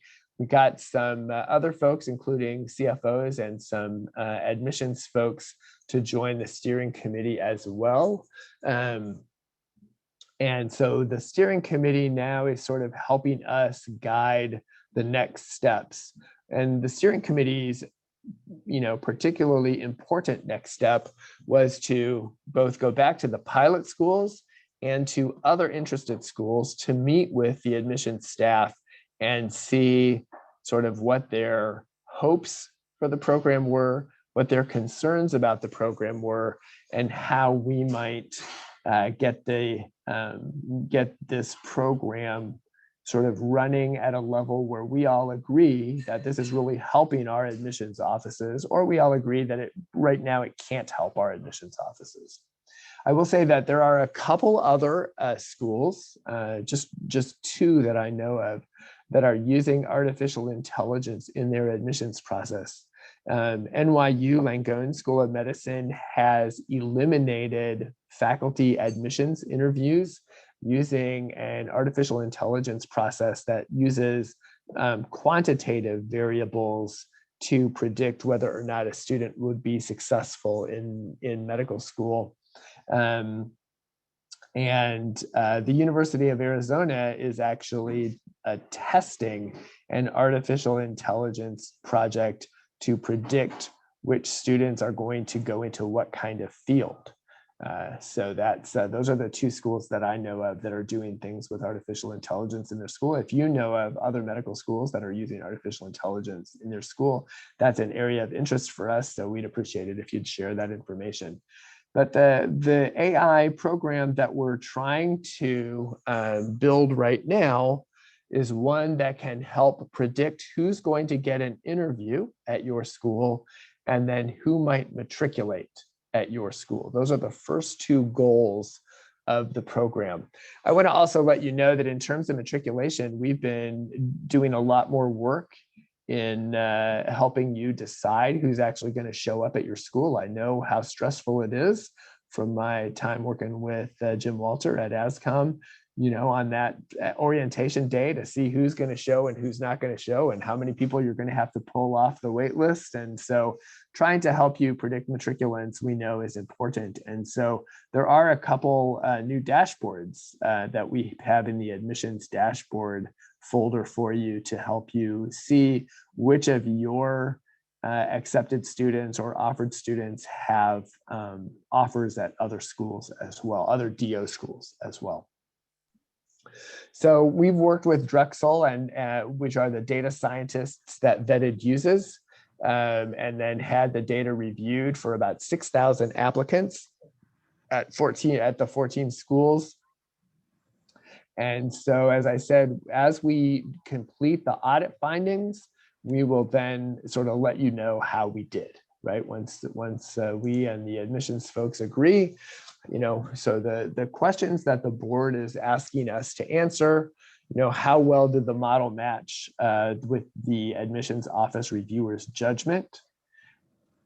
Were we able to have a less biased or more diverse sample? You know, does the AI model choose a more diverse or a less diverse sample? They're very interested in the bias of AI models. In general, AI models reproduce the bias of the humans that they're modeling, right? But they do it in a more systematic way. So they reproduce that bias every time. In some ways, that's good because then you can identify and control the bias by changing the weights in the equation, the weights of the variables in the equation. In some ways, that's bad because if you're reproducing bias consistently across an entire field of applicants, you might actually end up with a less diverse applicant pool. But the good news is that you can actually, if you want to increase the diversity on your campus, that's something that the model can definitely help you do. It's helped in corporate America. How can this be implemented? So first of all, we had some questions about the Texas comms, and we've worked with Liaison, and we're ready to work now with the Texas application system to make sure that the API that they use with Liaison, that we can pull data through that API for our applicants as well. So if you're a Texas school, over the next year, we'll be contacting you as we try and pull your data into this program if you'd like us to do that. And then how would we be required to change our processes? And so that's where we're really interested in how the pilot schools might use this, or even the schools that are interested in using it that weren't a pilot school, where we've scaled the model up so far that we can actually take as many interested schools as we want. And run their data through the model. So the board of deans was asking questions like, well, can we include GPA and MCAT into the model? You can. You can also use the model as one filter while you use GPA and MCAT as a different filter and see who's in both groups if you want to do it that way. But yes, you can include quantitative variables in the model. We just didn't to sort of prove the concept that we could systematically look at each and every applicant's personal statement and experiences to identify good applicants just from those two things. And can the model take into account things like where a student's from? Absolutely. The model can take into account whatever variables you want. What will be the impact on student performance? Because we're trying to replicate what your admissions office is doing, we think that this impact on student performance will be relatively small right now. But as a part of the product roadmap, we think that student performance can be affected and improved by using these models. Won't it be 4 to 6 years before that kind of data is available if you're a new school, right? You don't have 4 years of data on your students. And to a certain extent, that answer is yes. But we have so much data that we've developed a global model that is pretty accurate, even if it's not. So for most of these models, we do a model that's just for your school, based on the decisions that your school makes and based on the data that your school has on it, based on its years of applicants and students. For new schools, we can give them global data, which is, would this student get an interview somewhere at any of our comms? Would this student matriculate at any of our comms? And so that's not as valuable in some ways as the model that's specific to your school, but it is more valuable than no model. We haven't really come to a price point. We were discussing with the deans. The deans asked us how much this would cost, and we said to do what we're doing right now and make it sustainable over the years, it would be somewhere, if the comms were paying for it, it would be somewhere between $7,500 and $10,000 for a comm if the current cost sort of holds up. And if the applicant was paying for it, it would add about $4 or so to the application fee. But ACOM is paying for this year. So there's no charge to the comms to participate for this year as we develop this into a real product. Will comms benefit financially if this becomes a viable product and let's say dental or someone else wants to use it? The answer to that is yes. We would get some royalty fee from that. So we're anticipating getting a final agreement with Vetted by the end of April, but just wanted to let you know that no agreement has yet been reached. So we could, theoretically change our AI vendor. That would be okay. There are other AI vendors in the world, and some of our schools, I know Norda, for example, is working with Chorus.ai, which is an artificial intelligence vendor, to do some sort of student assessment and student groupings of accepted students on their campus. So what are we doing next? The data audits, the figuring out an agreed upon sort of accuracy rate based on the model results for each individual campus. And then going to each of you, whether you are thinking of using this or whether you think you would hate it, to get that feedback. Are there things that we need to do to improve this for your comm? If your comm never wants to use it, that's okay too. But the steering committee has actually tasked us with trying to answer 3 questions. And we need you, obviously, to answer these questions. Is the current product good enough? Right? What's going to happen in the future? And if some of the things we've thought of are trying to predict passing COMLEX from admissions data, trying to predict match to a primary care specialty from admissions data. And the third question, how might you implement this on your campus? What are some of the common ways that this might be implemented on the campus? So thanks for listening to all of that. I thought we might have some questions in the chat, and I'm happy to answer questions. Yeah, Mark, I have some questions from the chat, and then anyone that wants to add can take off mute or ask the questions in the chat, either one.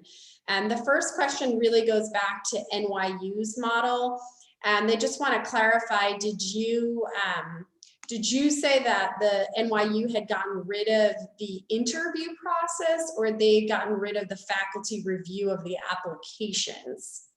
Sorry, they've gotten rid of the faculty review process. Perfect.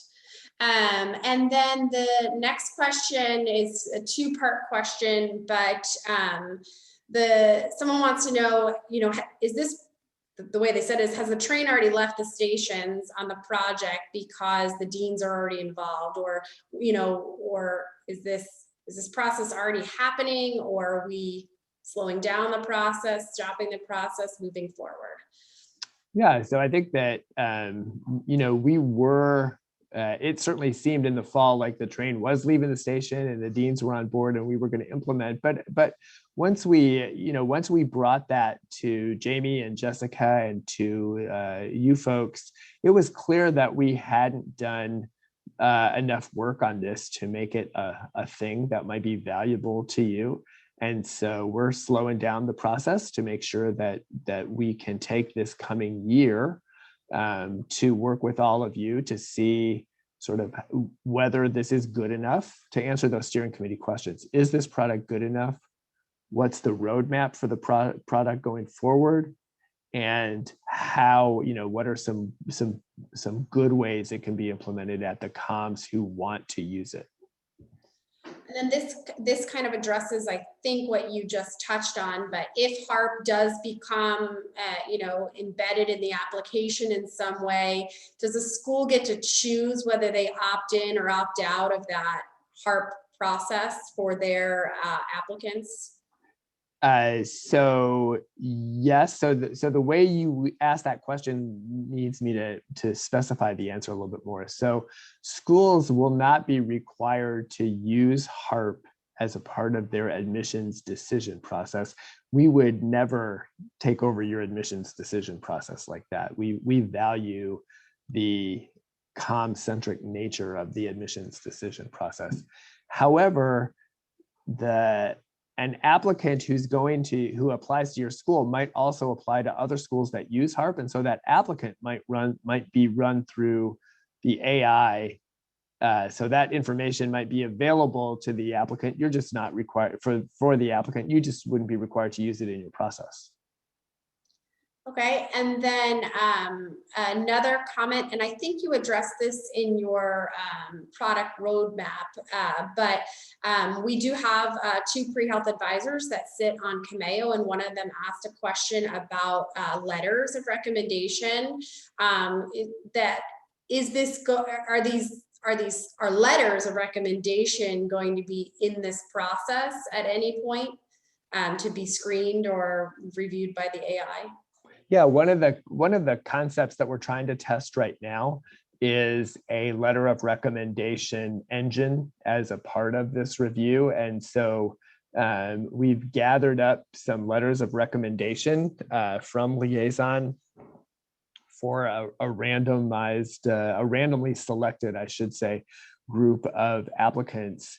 And we'll be asking some of you and some deans to review the letters and tell us, what's good about this letter, what's bad about this letter, and then look at whether the student got into a school or not, and try and see how well we can sort of do a summary of a letter and rate the letter as very strong, very weak, somewhere in between, compared to all the other letters in the system. And then one comment, just you mentioned a little bit about the financial details, and someone mentioned that they don't recommend adding $4 to the application fee so that the applicant is reviewed by a computer instead of a person. Not sure how that would go over. So just a note. Yeah, let me talk about that for a second. I mean, I think there's 2 ways to look at this that I would want to say in response to that. But before I say either one of those 2 things, we're always careful about increasing application fees, right? I mean, we know that increasing application fees means we're not as accessible to a group of students that we want to be accessible to. So that's number 1.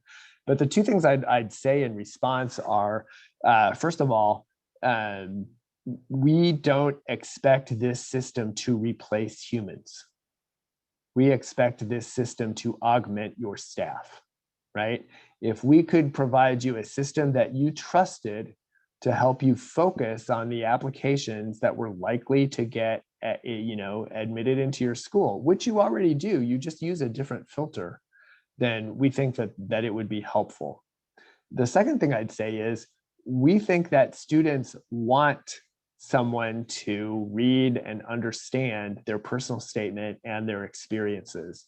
And to the extent that that process is rushed or eliminated for students that have lower than your cutoff MCATs or lower than your cutoff GPAs, those students are being eliminated without really anything or anyone looking at them. And we think that having some process to look at them and say, you know what, this didn't meet your GPA cutoff by this much, And if you think that's okay, why don't you take a look at their application? Because we noticed that that in other ways, they would be a good fit for your school. And then another comment about the letters of recommendation, just the concern that how would it work to not hold the student responsible, because some letters are not quality, some letter writers are not as prolific writers or descriptive, or you might not, that might not come across. I think that we're talking about two different things. That we're not trying to rate the quality of the letter. We're trying to rate the strength of the letter, and that might be a subtle difference. But I think the difference is this: that number one, if I use rather plain words as opposed to very enthusiastic words to describe what I've seen you do and how well you do it, right? That might not be a difference from someone who used a very enthusiastic word. But if I used positive or negative descriptions of how well you did something that I saw you do, that is something that we probably want to take into consideration about the applicant, right? So what we're trying to do, and it's it is a fine line, I think, but we're trying to rate the strength of the recommendation, not the talent of the letter writer.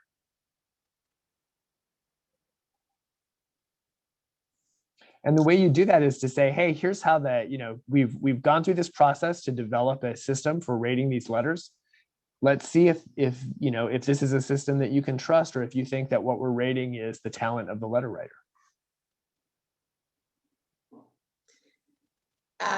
Some more feedback. Just, has there been a process to ask advisors or students or former applicants what they think about a process like this?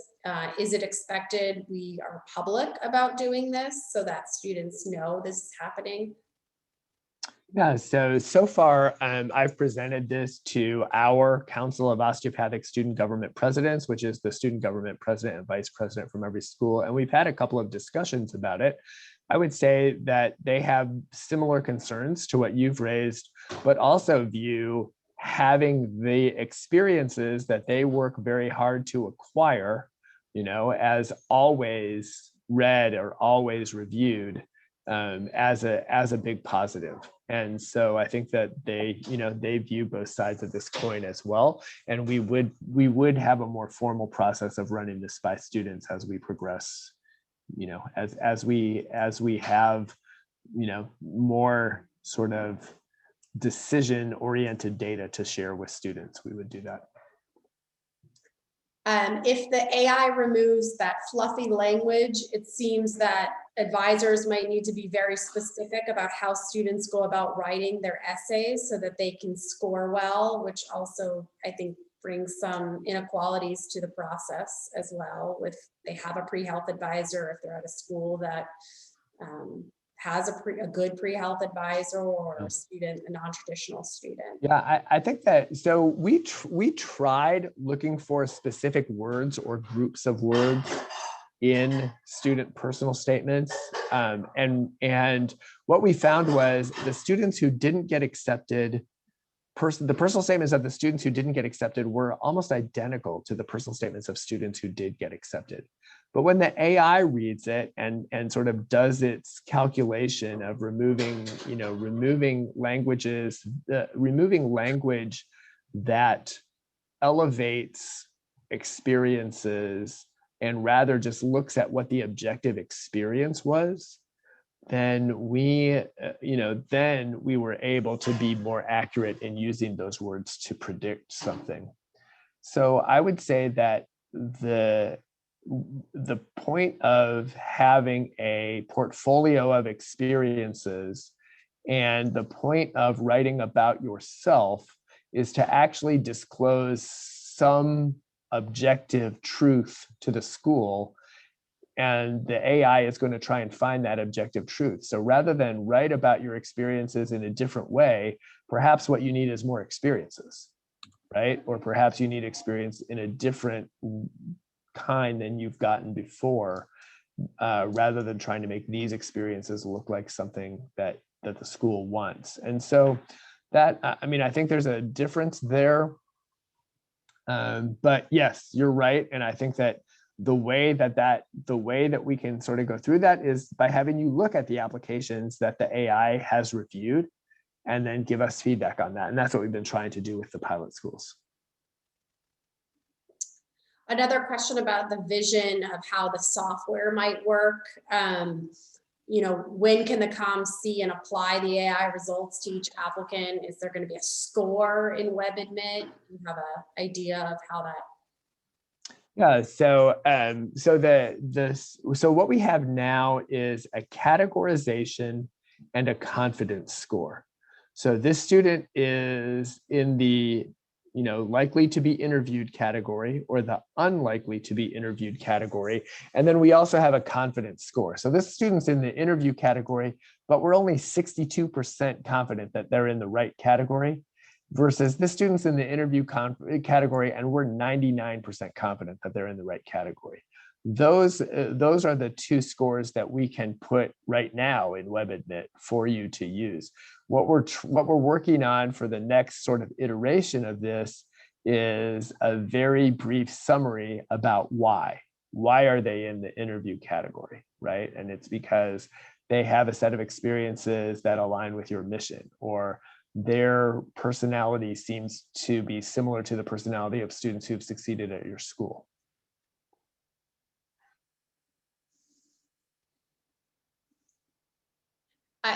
I can keep asking questions, but you guys are all very welcome to ask these questions as well. Another concern about, is the essay really the best place to evaluate experiences?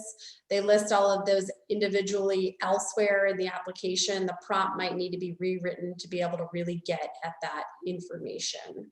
So we analyze both the personal statement and the list of experiences that the student provides. So we actually do, they don't need to repeat the experiences in their personal statement. So yeah, I think that the personal statement discloses things about the student and how their experiences have affected them, right? And then the list of experiences is sort of a resume. And then this is something we've talked about as well. Is there a way to account for inherent bias? It raises concern about bias built into a tool like this. How are you addressing that? And then a similar comment that just says, remember, the data from your current admissions decisions will be used to train the AI, but I believe that you might want to. So when we train an AI model for your school, it includes all of the biases that are already in your process, right? So if your process overrepresents females, the AI is going to overrepresent females. The advantage of AI is, number one, the bias is applied systematically. So it's not just the people who get reviewed by, reviewer X versus reviewer Y that are subject to the bias. It's everybody. The second advantage is, once you have the results, you can see if the results are biased, and then you can change the algorithm to give you less biased results. So I would say that the AI is actually better than the humans at addressing bias. Jim, I know you have your hand raised. Yeah, so I don't know if maybe people are reading a little more into this than what, this is a ranking tool. This is a predicting score.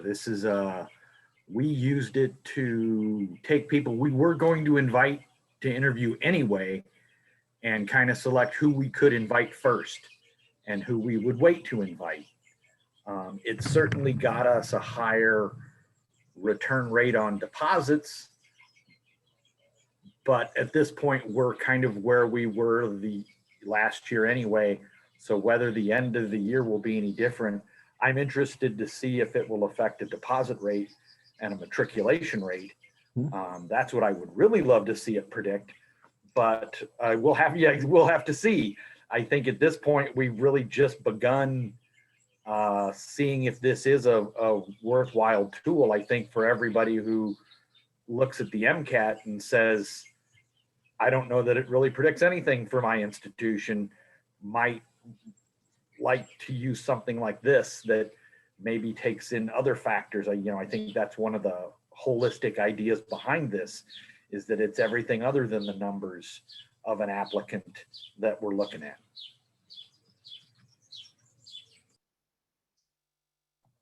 Yeah, from my perspective, I'm glad you were able to use it that way. I think that's a great way to try out the tool. And like I said, we're not limiting, because we've been able to build a hub that we can scale pretty rapidly. We're not limiting participation just to the pilot schools anymore. So if anybody's interested in trying it in the upcoming application cycle, we'd be on board with that. And then Steve, I know you have your hand raised. Yeah, just following up on Jim's comment, but probably more towards Mark than Jim. Is it correct to say then that the AI score or the process would not take into account the metrics, so the GPA and MCAT score, and instead is solely focusing on experiences and attributes? So that is true of the pilot model that we ran first. Some of the comms in their individual comm model for the pilot asked us to include other variables like GPA and MCAT, and we did, or like a geographic home location, and we did. But the pilot, the proof of concept, was only personal statement and experiences. Thank you. Just a couple comments, and Susan, thanks for bringing this up. It says COMAO states that they do not evaluate applications. How or will this be a change to your policy? So we'll need to address that if it's in our language, in both our recruitment language, and if we have anything written in our liaison help center. So that's a really good point, Susan, that you bring up. And then another person just mentioned that they're excited that we're evaluating maybe other options besides the MCAT, just the concern that we haven't had a large discussion about this until now. So it's a little late, I think, is what this person's trying to say. Another person says, if we do want to try out this year, what do we do, and how much of a time commitment to set it up is it? Yeah, so if you contact me, we'll have liaison reach out and discuss a little bit about your process, and they'll be able to give you a better time estimate in terms of setting it up. Adrian, you mean vetted, or? I'm sorry, yes, we'll have vetted reach out to you, sorry. I think Adrian Jones did that maybe a few months ago, and I don't know, Adrian, how long it took for them to get something working for you all, but I think that you're sort of in between. I think we've built a model for you, but you don't have the results of the model yet. Is that right? That's correct. And Carrie's our technical queen, and between Betted and Carrie, they knocked it out pretty quickly. It was a lot easier than we thought. And for all the questions that you're asking in the chat, we had probably 99 more because we didn't really quite understand either. But here's what happened. I was on an email trail, and guess what? I was the last one, right? So the deans had already decided, the president had already seen it, and they're like, has anybody asked admissions? And then I had 30 minutes to kind of preview it and then get together a team of people. So I took IT. They're very much into analytics as well. Our institutional research person, I grabbed Carrie, who's been with us for 16 years, and jumped into a meeting. That's how fast we had a chance to decide. And even though it feels like you're jumping in like the front of the parade, you have no idea where they're going. I figured I better get in there because they pretty much decided they wanted to do this thing. So it's been exciting. Actually, we haven't gotten our results from what we've applied, but I can tell you, I saw it making a difference in diversity already. And that just having the sheer volume of applications you have from students who were applying in January, we had some insight to guide us. So it creates a confidence score. And then you can still overlay your MCAT and your GPA. You can still do the things that you need to do.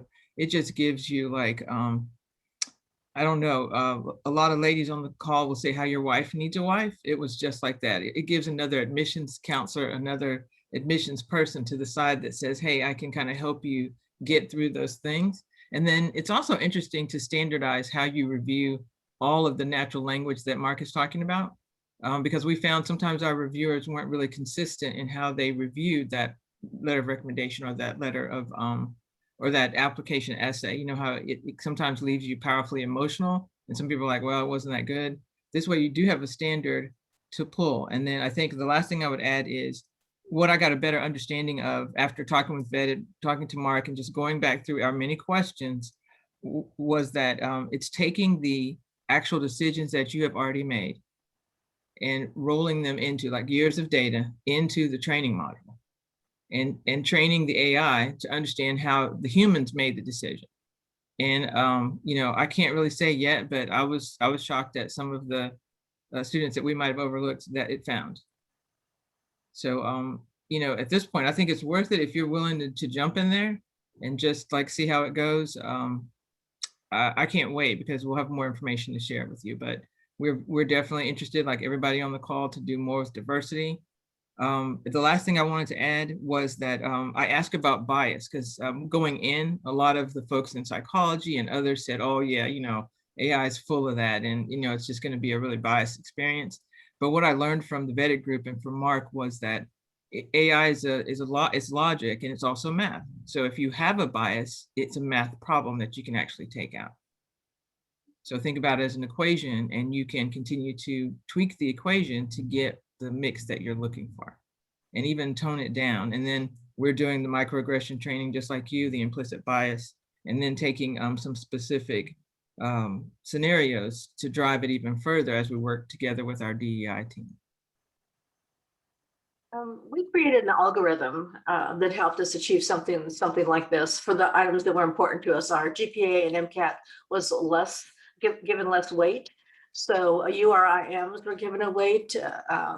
For our COMAO Northwest campus, it was the region that the application came from, shadowing at DO, clinical exposure, all of the information we were able to pull off the application. So the algorithm was the beginning for us to set, okay, who are we going to look at? But we didn't look at that only. We also took a lot of other candidates into consideration.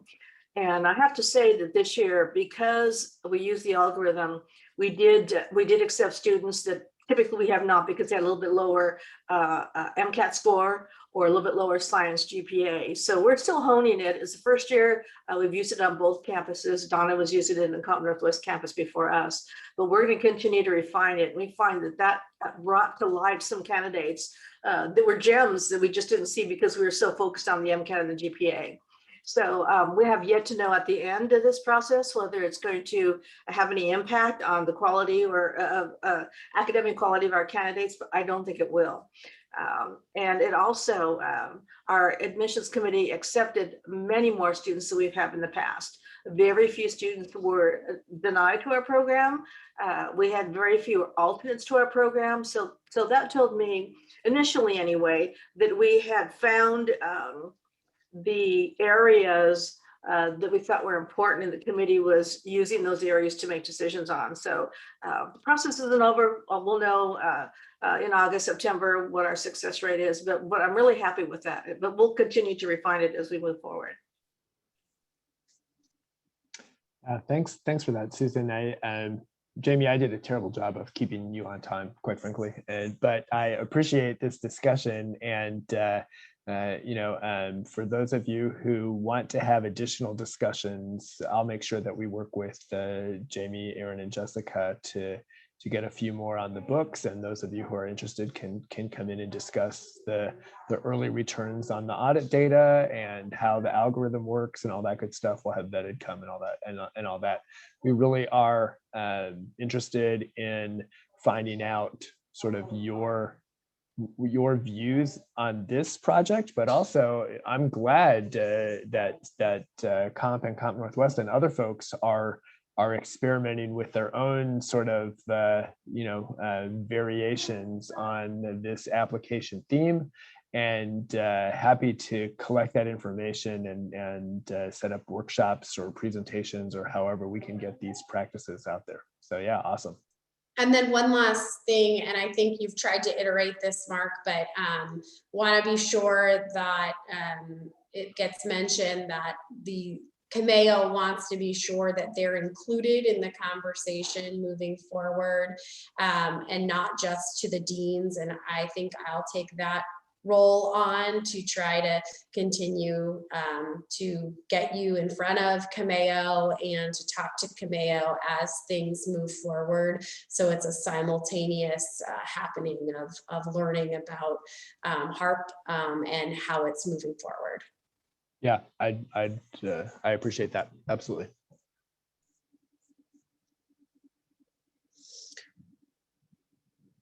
Awesome. Well, we are going to move forward. I think now we, Molly, I think we have an hour left of the agenda, and it was hot topics, and it was specifically about COVID related modifications you've made to your application process, your interview process, retention process. Do you want to lead that, and do you want me to open up the screen? I will lead it, and I will rely on you to correct me if I'm wrong on any of these slides.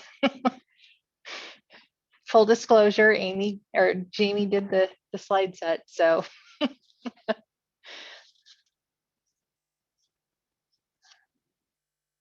I have read through these, and so I'll try to be fairly succinct with these. And if there are questions, I trust that our ACOM team will help us with those answers. So the first area that I think that we'll look at, Jamie, you can go ahead and go to the first, the pass fail. So the letter that went out here in the survey that everybody took, this is basically what the overview of the survey. So I won't read the slides to you. But the first survey question was accept pass fail grades for prerequisite coursework. I think the significant thing here is probably those that yes, 21, and yes with some, certain circumstances surrounding it, there were 15. Those who said no, I don't know if anyone has any questions around that, but I think this is probably something that we've all adapted to throughout the COVID season. So we can jump to the next slide, Jamie.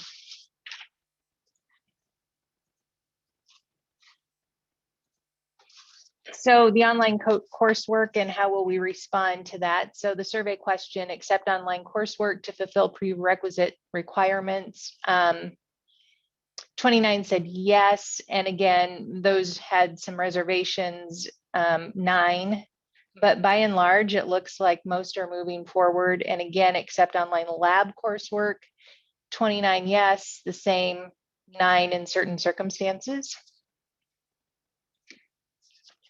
And again, so the waive of the lab coursework, there was a modification in the letter. Basically, we're just saying that, can everybody demonstrate that there was an issue?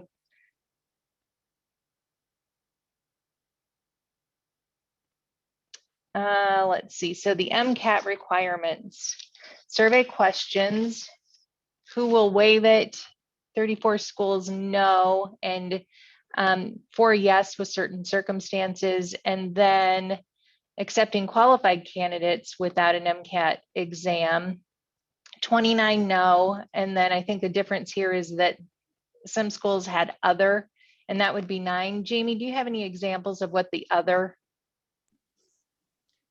So the other usually was people that would review or interview a candidate without the MCAT score, but would wait for the MCAT score to come to accept them.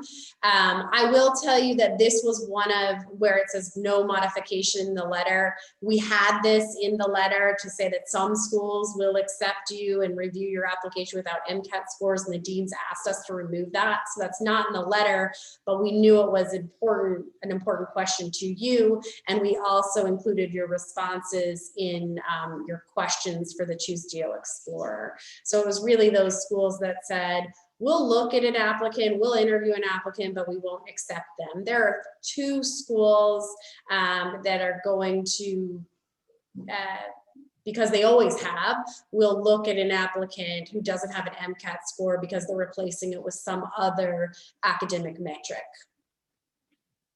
Speaking about that, hopefully soon, within the next month or 2, we should have a white paper out on that AIS score. I don't know that many of you used it, but the academic index score that looks at the GPA, undergraduate GPA and the ACT and or SAT combined, we're looking to create a white paper to show what, if any, type of correlation it did have to the MCAT, because most of the applicants ended up providing the MCAT score and also had the SAT or ACT listed. So we're able to do some analysis on that. Sorry to interrupt your flow, Molly. No, you're good. So the virtual shadowing, so modification to the letter, how many schools will eliminate the requirement? So the question, will you accept virtual and or in-person shadowing? So 31 schools will accept either, and 7 will not require any shadowing on that question. And the physician letter requirements. So many of the schools will not require a letter. So the survey question, physician letter types, most are accepting MD or DO. Physician letter show clinical shadowing experience. 23 said no, not necessary. So I think those are probably the significant items on those 2 questions. Amy, do you want to, is now a good time to jump? Sorry, Molly, to interrupt. Nope, that's good. You're good. I just want to let all of COMAO know that we presented yesterday to our NAAHP advising colleagues and recorded that advising webinar. It's called Navigating ACOMAS for Advisors. And one of the hot button or hot ticket items that came up was this physician letter requirement. We had quite a few advisors noting or questioning DO schools' reasoning for requiring any kind of physician letters for the upcoming cycle, whether that be DO or MD. I think the specific question was, why are DO schools going to continue to require DO or MD letters? What reasoning? Because it's simply been nearly impossible for their students to get valuable shadowing experiences, and or our physicians, our healthcare heroes, the other note that was made was that they're just exhausted, and writing letters for our students is a hard ask for our students to make, or our applicants, I should say. So that is something that we just wanted to bring up and let COMAO know that that was a concern that our advising colleagues brought up. And Jamie, we may want to have a conversation or just kind of gather feedback from you guys on that, on why your schools kind of made that we're continuing to own that requirement, so that we can communicate that back to our advising colleagues properly. Steve Davis has his hand up, so if you want to let him talk. Absolutely, Steve. Please let me talk. Actually, I'm going to come on camera too, because I was told my camera should be on when I do this. We're one of the schools that last year we changed our physician letter requirement to optional, had a long discussion this year, and actually decided to do the same with the addition of a likely question on our supplemental that will address that. I think it was on another slide, how they're learning about the profession, and get those experience targeted, not just relying on a question that's already asked in the primary. And it's funny because the substance of the conversation we had with our committee was, is there any real benefit in a physician letter right now, or continuing? What are we getting? Because we noticed that, some of our physician letters are literally a paragraph.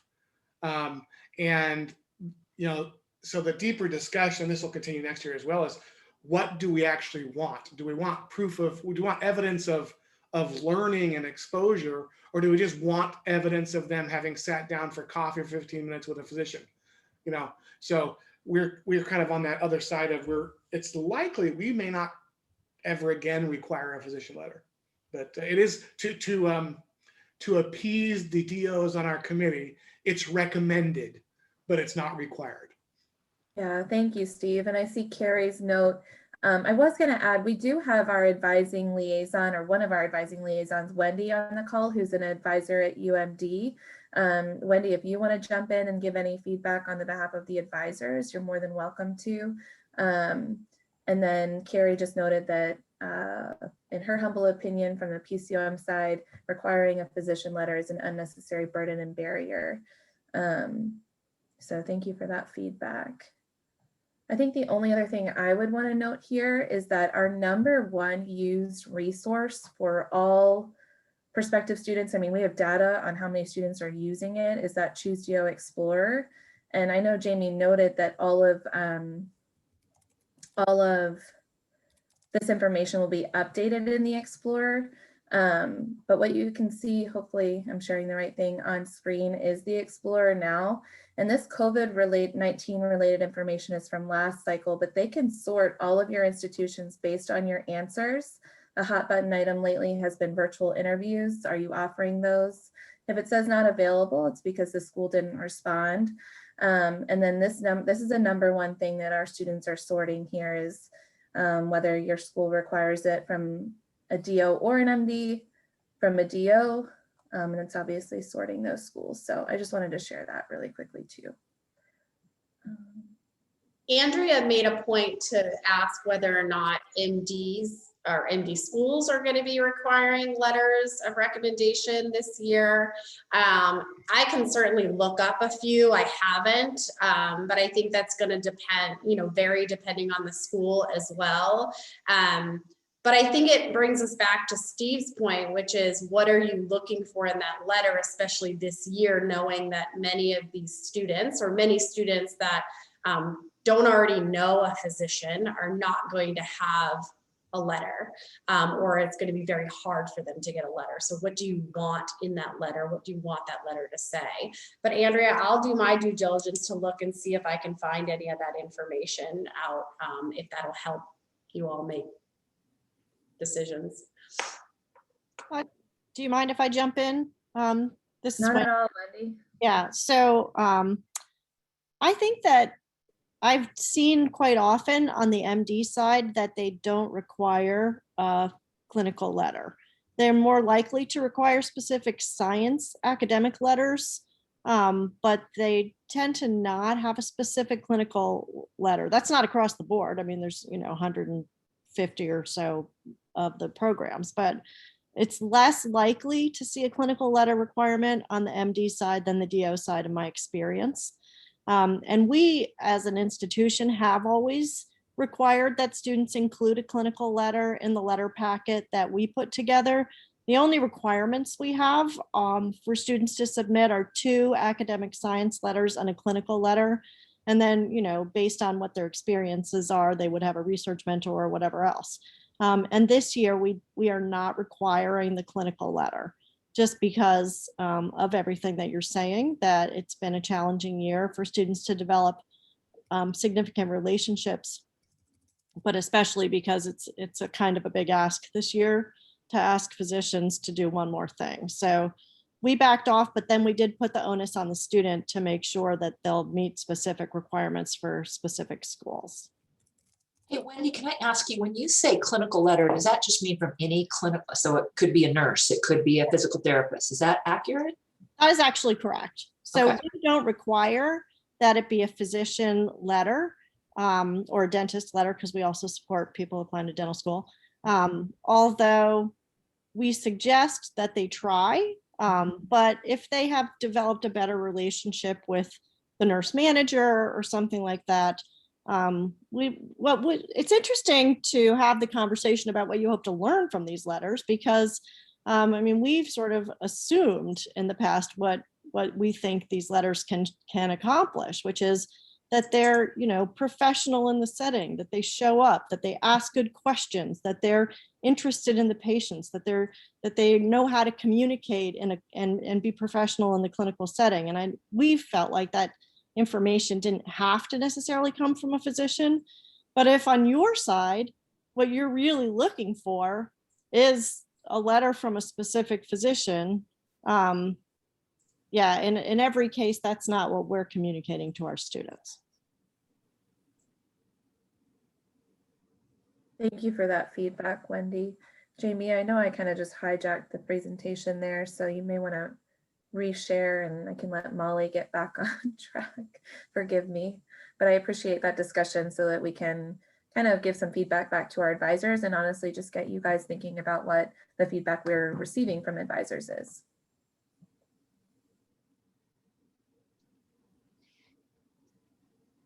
Okay, so the next area of the survey would have been the virtual interviews. And so far the answers are one institution has in-person interviews only, 20 are open to either, and 17 said virtual only for the coming cycle. Molly, can I ask a question for the schools that are doing virtually or in person? How do I'm trying to think how to ask this? How do you reconcile the idea of fair and equal access and basically the same process for all applicants if you're doing both virtual and in-person interviews? I am not one of those schools, and I think that's a great question. So if we have somebody who can hop in on that, that would be great.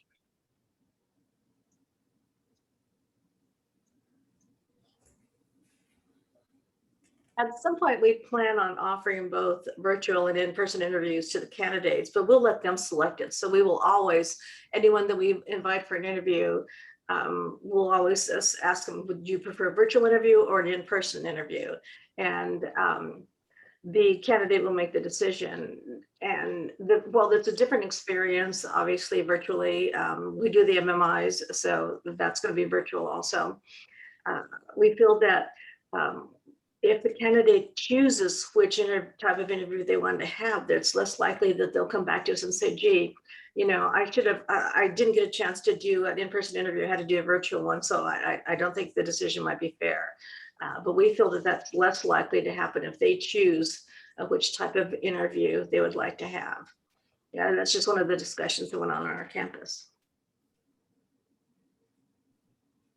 You know, KCU has not decided what we're going to do yet. My guess is it's probably going to be hybrid. But one thing we did think about was because the virtual interviews have been so successful, one is it saves students money.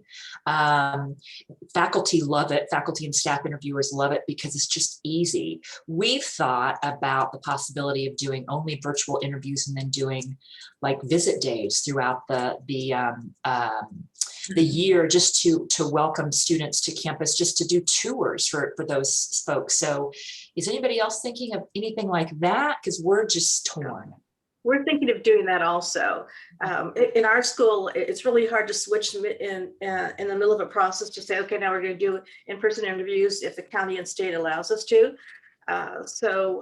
We will just have to probably begin and end with the virtual interviews, but we plan on hosting several, once we're able to and we're allowed to, host several welcome days on campus for the people that we've interviewed and accepted or are in the process in some place. And that has yet to be designed, but that's what we were going to do also. That's we're in the same boat as Susan, being in the lovely state of California. We're one of the more restrictive states, and so we're waiting for our ability to host groups. But that was identified as a significant piece missing in the virtual interview process to make those human connections. So we'll be doing a campus visit day, probably like once every other month, maybe once a month, depending on timing. There's a lot of other balls in the air in terms of that process as well. But thank you. Cami, we're thinking of that at VCOM. We have a little bit of a unique challenge because we have 4 different campuses. And so we need to be consistent among our campuses. We're going to be meeting and kind of hashing that out. But I think another piece is depending on what the institution's policies are about people being on campus. We just had a meeting recently with our president, was talking about some changes, at least at a couple of our states. Each of our states has some different different regulations, but we may have different regulations for people who are vaccinated and people who are not. So my question is, anybody who is thinking about doing in-person interviews, have you discussed whether or not people are going to have to show they're vaccinated, and will you only allow them if they are? Like, assuming that your campus is mostly vaccinated, will visitors be required to? We were told that we cannot require someone, even our students, we cannot require them to be vaccinated. It's their choice to. So we have the majority of our students, our current students, are vaccinated, and part of the maybe a quarter of our staff have been vaccinated. But you're right, Bill. If someone's coming to California from a hot state, then do we require them to stay isolated for a number of days before they can come on campus? Those are the things that we're wrestling with on how to handle. So hopefully things for us in California, as we move forward, things will settle down by the time we feel we're able to do that. But bringing someone to campus, one of our programs, the students, 3 students refused to make a decision until they were able to come to campus. And now with our COVID response team, we're trying to work with them to see where they're from and what they would need to do to be able to come on campus to be safe, and to have our campus community safe also. So there's just a lot of discussion on that right now. My understanding is that at least at our campuses right now, we're going to highly recommend it of our students, but not require it for concern over legal issues. But my understanding is that if you're going to have visitors, outside people, you can make different rules for them than for your current students, which kind of makes sense. I don't know that for certain, though. I mean, I think everybody would have to get a legal opinion on that, but it seems logical that, when you're bringing in outside people, we're doing that for events, for instance, like, some of our larger events that you have to, you do that. But I mean, what does the proof look like? What if the person doesn't have their card?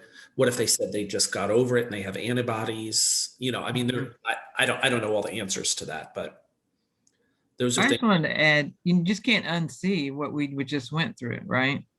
So we would not continue contact tracing and testing that we're doing on campus. None of that just goes away, because that's one of our safety mechanisms to care for the people that we currently have on campus. So we're using the same concepts that we use to return the team back to the campus. And you have to protect the students who are currently enrolled, the faculty and staff who work with us, all the financial aid, the registrar. And so bringing people on campus is not an easy feat to consider. So all of that should be up for grabs. And then if you think about it from a hybrid perspective, it leaves us agile. I just leave you with one conversation I had with one of our forensic DOs. He told me, how about COVID-20? And I was like, thanks. I was still kind of struggling with 19. And so it's not over. So I keep thinking about, with my team, to just keep expanding their tolerance, is that we even had resources, which I'm sure I'm going to say that you all went through the same thing. If you had anyone on your office or on your team that was impacted by COVID, we had to shift the resources. We have 3 campuses. I came from a college that had 5. And every time during this season through November, it was hurricanes and fires in California. So even if I could host an interview day, the building was damaged and I would have to find virtual as an option. So we're still using it for everything. So say, for example, we have a program of pharmacy that's going to open up a small number of interviews on campus, potentially within the next couple of weeks. And we'll test the students on site. And if you're testing positive, we will just reschedule your interview for a virtual or another day, another time. So later in the cycle. So we're trying to use that as an option for students, and also at the same time protect the people who are trying to help us to support the experience of bringing campus students to campus. So you can't really, even though the campus will be open, we're opening the campus in May, and students will return in the first round. The first 2 programs will be physician's assistants and PT. we will still be just making adjustments as the admissions team to what it's going to be like to be on campus. But I was raised in a military family.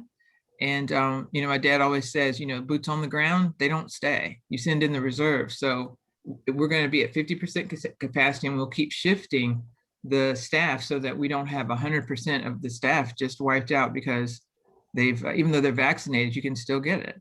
So that's also a reality that we're continuing to discuss. So all of that being the, in the equation, I think students also, I heard someone say, I think it was Susan Hansen, where they're getting the option. So that gives them some power as well in the situation. And then we continue to have conversations with our program directors, the staff, and everyone that we have to work toward parity between a virtual and a campus space, because we could go through this whole situation again, and we'll find ourselves, you know, struggling if we don't do that. Thank you. I'm sure you all recognize this, but I think the concern of having both options, which I recognize is a new reality, the concern is, and maybe some schools can test this year, is bias in a process where you are a human and you're interacting live with somebody and have that ability to interact differently than someone that only has that ability to interact via computer. So I think that that's the concern of those schools that are allowing the applicants the option. And then what does that mean for the applicant? Are they going to make a decision to put themselves or you in jeopardy because they think that being in person makes them a better candidate or more interested in your institution? I just want to make sure we bring those realities to the forefront, that those might be some things to consider when you're giving that option to the applicants. So maybe someone could test that at one of the 20 schools that is doing it. Did you accept more students from your virtual or in-person groups? And maybe that's something we could look at in the future as well.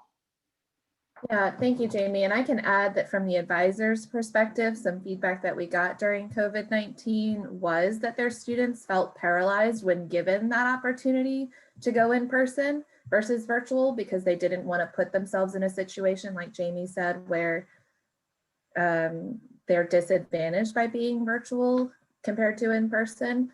So that is some feedback that we got from a couple advisors. I can remember getting panic phone calls from advisors on how do I advise my student on this? They want to be safe, they don't feel comfortable going, but they obviously want to go to medical school. So what do they do? So I can imagine that may be some feedback that we see. And Adrian, I hope there's not a COVID-20, but in COVID-20, if that is ever a thing, that may be a continuation.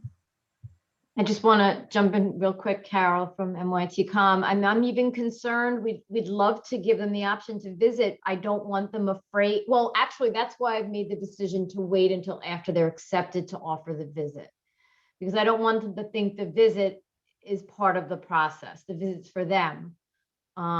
So, as much as it would help us to have them visit as part of their process of accepting an interview with us, because then we would know their seriousness because they've visited before they've interviewed.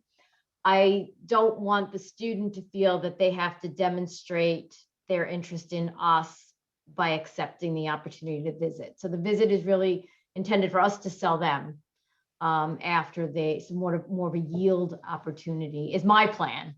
We haven't put it all together yet.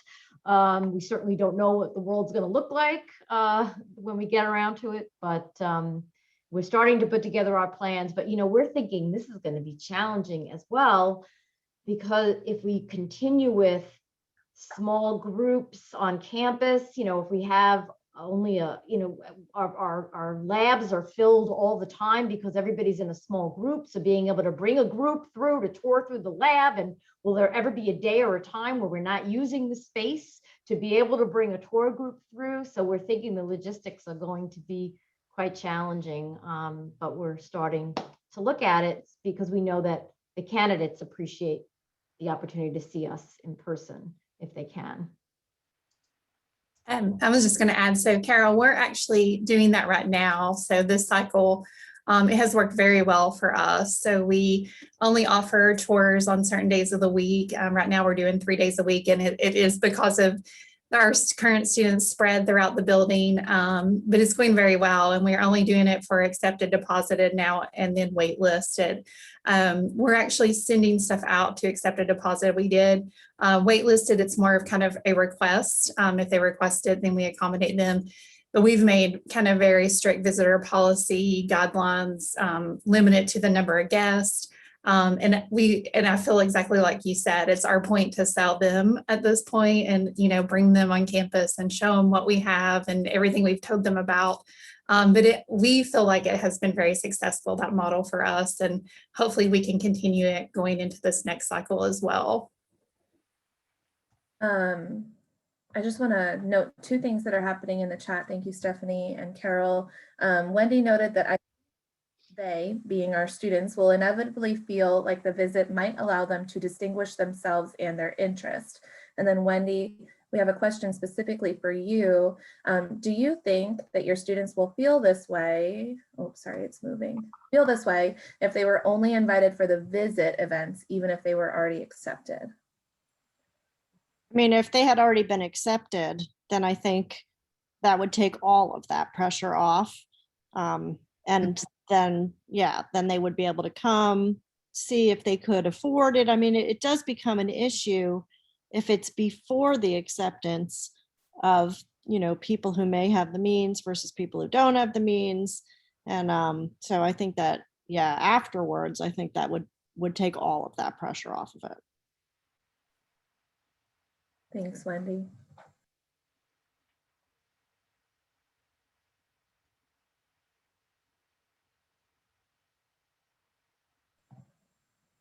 I guess this is my slide. Thank you, Molly, for taking us through all those changes. I think I already highlighted this, but I just want to continue to remind you that the Explorer is one of the top resources that we share with pre-health students and pre-med advisors.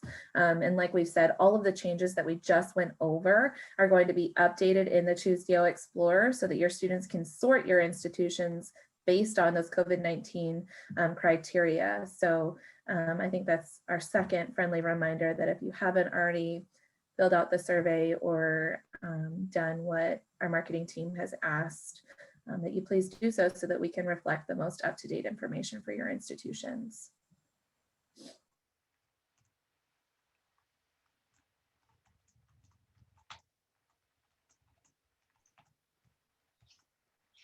All right, so I think, Jamie, did you have anything that you wanted to add to the slides that didn't get covered earlier?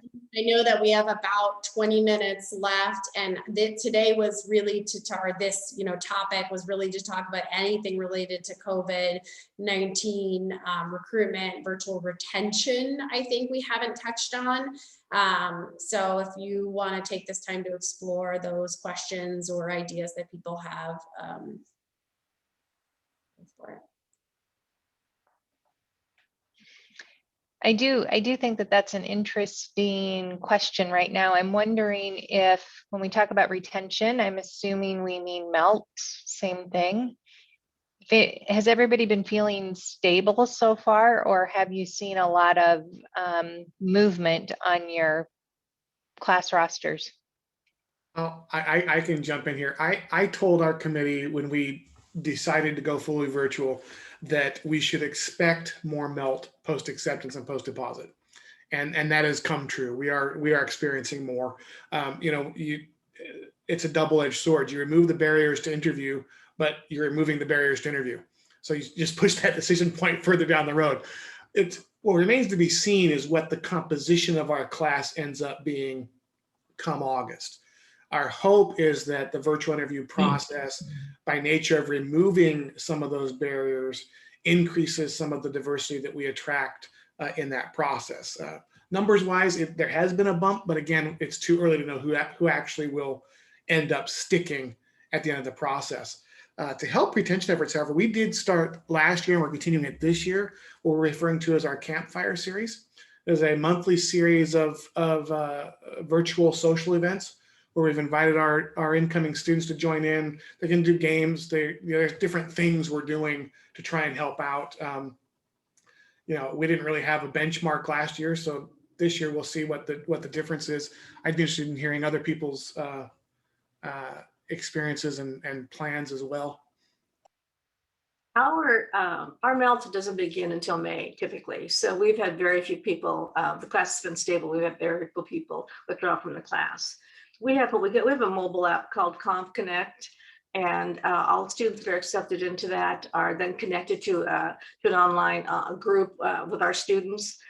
So we have different topics that Steve has every month. The last year's entering class selected the different topics. So we have what we call a touch point series, and different topics, and the students are invited to, the accepted students are invited to join. And so far we've had some pretty good attendance. Also through that Comp Connect, we have what we call a companion, a companion, and that program started it in July. Typically we started it when school starts in August, but we started it earlier this year. And using Qualtrics, our students loaded up a short bio, a photograph, and our incoming students had the opportunity to choose up to 4 of our students to link as having them as companions. And that's been pretty successful also. We have I think it's about almost 50 to 60% of our entering students so far have selected companions and are in contact with them.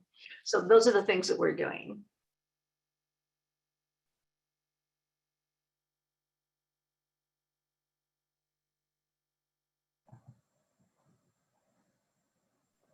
Molly, with in Missouri, we're doing similar things that what Susan and Steve have talked about.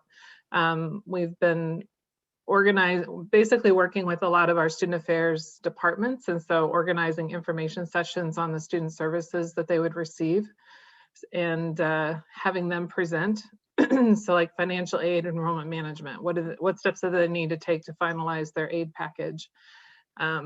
Behavioral wellness, learning resources, what kind of services will they have while they're here? So student life, other wellness activities that might be on campus. So basically just getting them really familiar with what they're going to experience when they're a student here. And then we've also had several sessions just with our student ambassadors. So they're just basic Q&A sessions to follow up on any questions that they might have had after their interview, because they do interact with our ambassadors during the interview. So all of those have been really well received.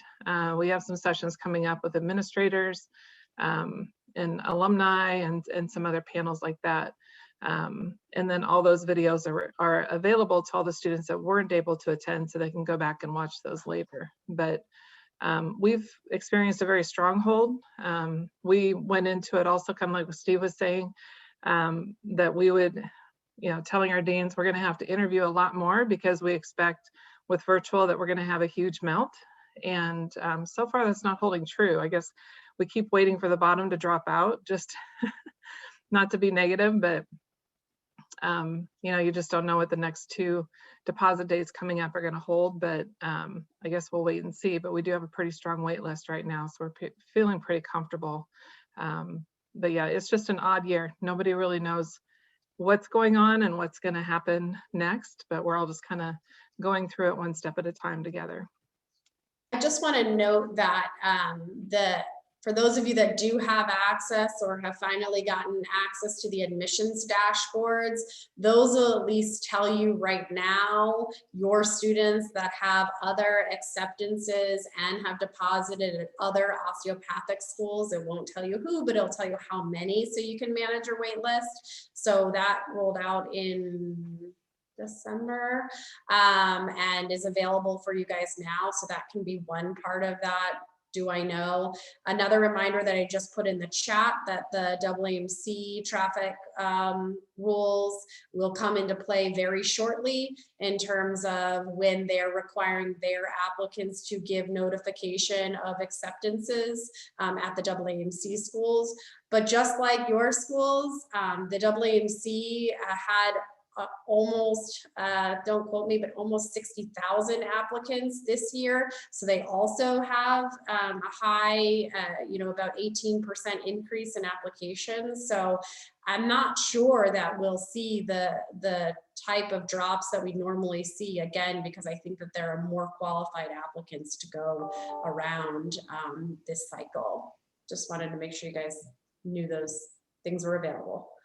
Aaron, the Adrian's comment there, I'd like to add that we do have a virtual campus tour we put together. We paid a local vendor who used some drone footage, and unfortunately we did it in the early stages of COVID craziness. So we managed to get approval to have three students involved in our virtual tour process, one from each of our colleges. And we supplemented with prior images we had of a variety of things. There are a number of vendors out there that can do some really, I'm not going to call them cool, really interesting things with virtual tours, but they come with really interesting cost levels as well. I mean, I think the cheapest one we came across would have cost us somewhere around $20,000 to do it. And I said, okay, so I'm not anywhere near that interested in all those neat little things you've just shown me to do that. So we ended up paying, I think it was a couple $3,000 for what we got, and we show it during our interview day. It's not, nothing virtual can be the same as an in-person tangible visit, but it gets the point across and helps them meet a couple students and do it that way.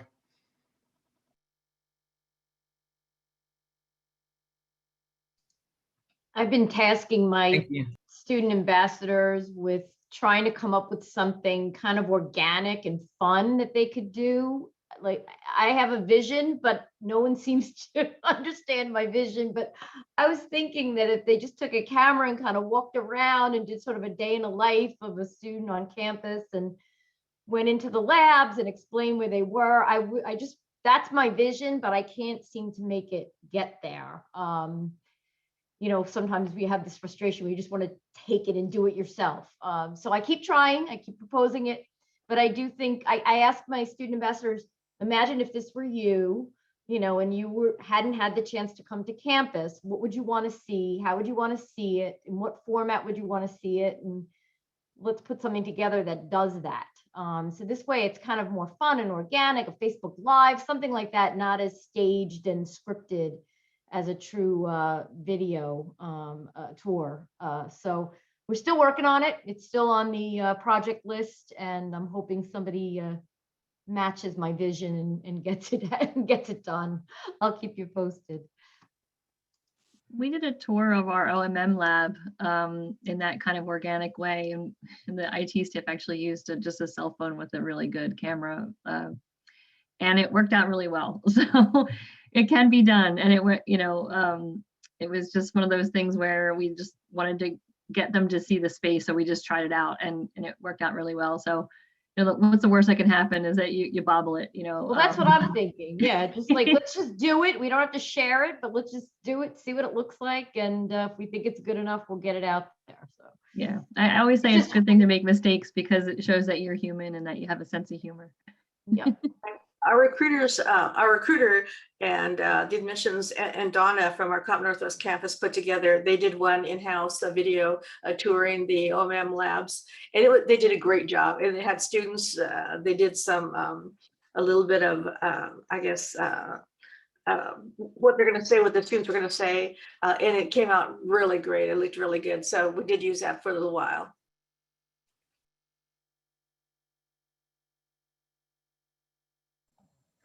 Not to change gears, but we did have a question come up in the chat. Is anyone hiring admission staff virtually? Yes, I hired 2 staff virtually. I responded as well. We hired a recruiter for one of our other colleges. I still haven't met her in person. We've chatted several times, obviously on Zoom once a week. But yeah, that's weird.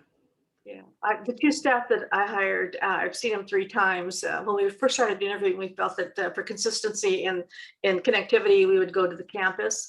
But then things started to get a little worse as far as COVID was concerned. So we decided to stay home. So in person, I've seen my 2 new staff 3 times so far. But it's a challenge. You don't realize those learning opportunities. So someone's just outside your office or you're walking by, you hear a conversation. There's so much learning that goes on that way that now I have to call a Zoom meeting or a Teams meeting just to share that information with everyone. So I hadn't really thought about that before, but being in an office and listening to the conversations that are going on, so much learning takes place. Subtle learning takes place that you don't really realize. Amen to that 1,000-fold. It is so frustrating that I can't just walk out of my office and go talk to somebody and say, hey, would you please do this and do it this way? As opposed to, yep, get a Zoom together, share a screen, curse a few times because the screen's not sharing right, give up and just give them a call and hope for the best. And when I hired, I didn't ask about it. Did they have equipment? Do you have equipment at home? Do you have a home office that we could just go put set you up with Global Connect? So we had to trial and error. It took several weeks to finally get equipment to those 2 staff members so that they could actually work with us, because that was not part of the requirement, that they have a home office that we could just set up and start using. And that was a challenge. To Andrea's comment, I've alerted all my staff that eventually we're going to return back to the office. But I've also told them that one of the advantages of all of this craziness that we're all experiencing is the understanding that it is possible, at least in a limited way, to work remotely.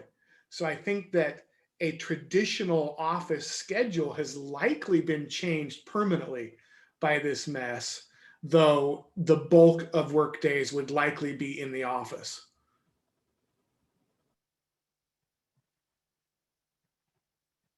In our case, we're talking about returning to an office with the doors closed and your mask on. Yeah. And In so, our case, yeah. we didn't realize that we could do some work from home, and we can. I've got a communication via that I'm able to talk to applicants, and virtual and counseling and all of that, interview days, the virtual interview days. And on our campus, they're actually looking to identify areas where they can permanently work off-site. And of course, it's going to create room. Everybody, on our campus, they're always looking for additional workspace for classrooms or whatever. But they are looking to identify teams that could work permanently off-site on our campus. And so far, we haven't quite said that our University Student Affairs team could be off campus permanently, maybe a rotation. We're in pretty close quarters in our office, in our suite. And it would probably be, if we came back, would probably be maybe half or a third of the staff at a time. We'd rotate.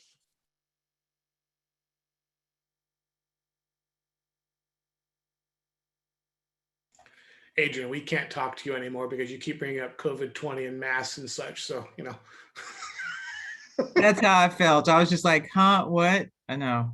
It's really scary, but we're learning a lot. Like I said, we can't unsee what we already know. We're very smart. We're using all of our skills, and our students are going out on the front lines. And by the time they get to us, this next group, we're just going to work with their mental health, work with our own mental health, and get through the situation. And they're going to be some of the most resilient, practical healthcare professionals that we know, because they've lived through this experience, and that's and struggled through it. That's the main thing. I did put another point in there, so I don't want to chat it up. I'm just chatting over here. Y'all just keep seeing my notes over there. But I stopped saying work from home, because there were some people that were really truly like thinking like we're not working. And I was like, really? Did the institution fail while we were away? We are still working even when we're not sitting in our office. And there might be an article on LinkedIn that talked about it, trust being the most important thing, but it's more than that. It's engagement. We're highly engaged with our process, and there's not a time that we're not down. Even when technology fails, we figure out a way to make it work. So it is helping to extend the conversation about work from anywhere, so that our house can become a home again. And then if we need to come back to it, it'll be a place of work. And then we leave it, it'll be our home. And I think that's also part of the psychological shift we're going to have to make. I agree. I find that I have my desk here at home, my office here at home, and I really don't like having it because I look up and it's 11 o'clock, it's midnight, and I'm still working. And I have to really force myself to shut things down, walk out, close the door, and do not go in there because it's sort of, I guess that's what I didn't realize that mentally when I left work, that's what I did. Left the office, that's what I did. Sometimes I would work late at home too, but now I find that I'm working till 11 o'clock at night and even on weekends because this thing is here in front of me and I know the work that's there. And I had to stop doing that because I was just worn out. I was just worn out and I had to force myself to stop and leave. I take walks now in my lunch hour. I take walks. I leave the desk, but I had to do that because it was just exhausting. Well, that explains why the snow isn't shoveled in your background, Susan, right?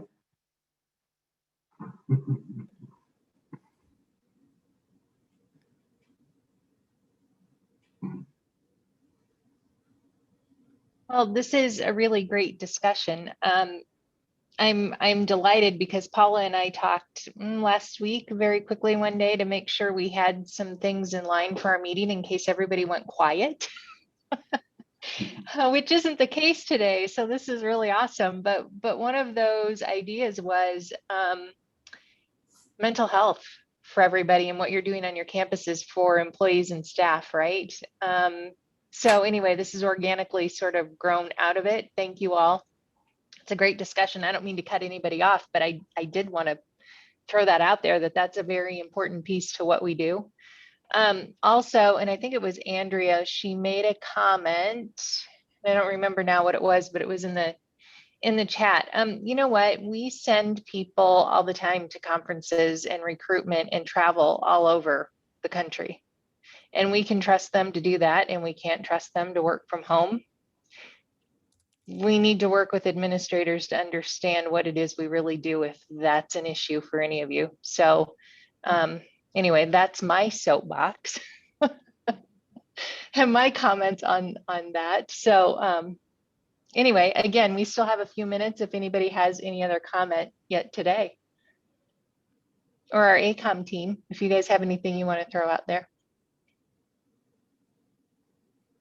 Hey, Molly, a question I have is just going forward, how do comms feel about future travel? I mean, even after COVID is, you know, the risks are averted, hopefully at some point, and hopefully we don't have COVID-20, as Adrian said. But whatever is coming our way, it's, you know, it's going to have to be dealt with. But the question that we've been toying around with in our office is, you know, has the grad fair died, except for the virtual fairs, like the Choose DO fair and the ADIA fair and some of these big ones by national associations. But for school fairs, you know, a lot of them are kind of a bust. And so you go there and some are great, but the majority of them, they're kind of mediocre, or you get 2 students. And so, you know, is that worth all the money, time, expense, you know, personal time away from home to travel all, you know, some people all over the country to these different events? Or have we been able to redevelop a model this year that uses virtual tools to maybe even be more effective? You know, you're not getting that in-person communication, but there's been plenty of students who have followed up with us after we've done some of these national virtual events, and they've been very productive conversations. Yeah, we're not meeting them in person and, you know, seeing how tall they are or whatever it might be, but it's just, I feel like we're still able to develop and cultivate some pretty strong relationships with some applicants. So we're really having some of those hard conversations of how much we're going to be road warriors in the future, and how much of it will be, you know, very selective travel. So I'm curious what some of the other comms are thinking, or if they are thinking of that yet. Maybe too soon. But as I said, the Choose DO fairs, the ADIA fairs, the PA fairs that are done by national associations, those are fantastic. But we're just kind of evaluating what we do in the future. So I don't know, maybe too little time left in the day to discuss that, but it may be a conversation for a thread on our COMAO listserv. Andrea, I did a couple in-person visits that I was invited to, and it was interesting because, I think like many of us were inviting ambassadors and other people to join us for our events, which is something that's wonderful to do via Zoom. And what I did was, even though I was in person and the students appreciated it because they invited, I brought a couple students in via Zoom. So it was, I was physically there, but they came in via Zoom so that I could, do some of those things. And I'm envisioning that we will do some in-person visits, but then have a Zoom that, we can tell them to come to next week if you have additional questions or have more people, so I think it'll be a mixture. And SAHP this year is going to be a hybrid. They're going to hold it. And the last I heard, because we're talking about sponsorship and so forth, is that there may be about 100 advisors that attend in person and about 200 virtually, and that's being held this June. So that'll be a really good measure to see how that goes. I think all the other ones are virtual, if I remember correctly. I'm sure Erin can comment on that. Yeah, and I'll just add, on behalf of ACOM and all 37 of our schools, Jamie can correct me if I'm wrong, we will continue having a presence at these large scale events on behalf of all of you. So if you're feeling that it's not fortuitous for your individual institution to go, just remember that osteopathic medicine will have a representation at those events, because that's what we'll be there for, or I'll be there for. And in terms of the virtual or the 4 regional conversations for regional conferences for NAAHP. We will be at all 4 of those. The only reason SAAHP is doing a hybrid, I can tell you this from working closely with them, is because they can't get out of their hotel contract. And I think that's what a lot of them are dealing with, is that the only reason they're doing that hybrid model is because they're going to lose a ton of money on the hotel anyway. So I don't know that they'd be doing that if they didn't have that hotel contract. And I've seen the same thing for a couple other events that are hybrid or are full in person for like August, just because they couldn't get out of that hotel contract and it was a large sum of money. So like I said, we'll continue to have a presence. I think like you guys, we've seen some really great events and some not so great events. But one benefit I can say wholeheartedly from virtual for our team at ACOM in terms of nurturing future applicants is we used to go to these events in person and we were lucky if we came away with 30 or 40 names. I mean, lucky. And now, generally speaking, we're getting the lists of anyone that attends, regardless of whether they've showed up to my booth or your booth or whatever it may be. So we've been able to add those to our prospect list that I told you we obviously nurture to become future applicants. So I just want to add that too, that's been a major benefit for us in the virtual realm, even if we haven't had one-on-one conversations with those students, we are able to later nurture them on the back end. There was a question in the chat earlier about whether we intend to continue the Choose You virtual expos. And I'll just kindly remind you that we've always done the virtual, at least as long as I've been at ACOM. We previously were doing 2 a year. I believe it was like January and August. And obviously we've bolstered that roster and we now have 4 for the upcoming year. And we'll be adding the diversity in osteopathic medicine event as well to make 5 total events. I don't foresee us getting rid of those events in any near future. So we'll continue to offer those. I know that was asked in the chat earlier. And I'll be quiet now unless someone has a specific question about our events.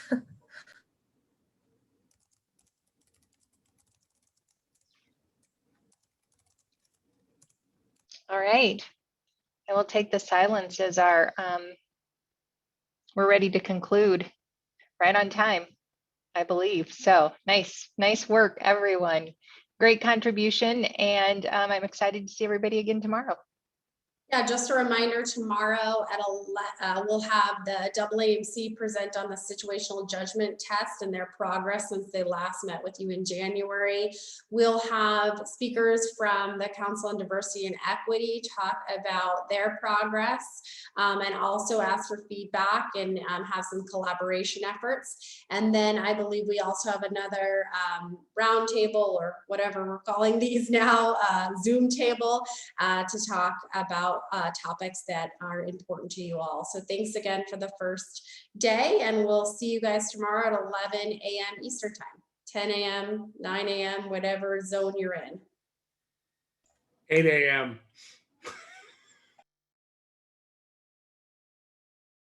Thank you all. Have a great afternoon. Bye, Steve.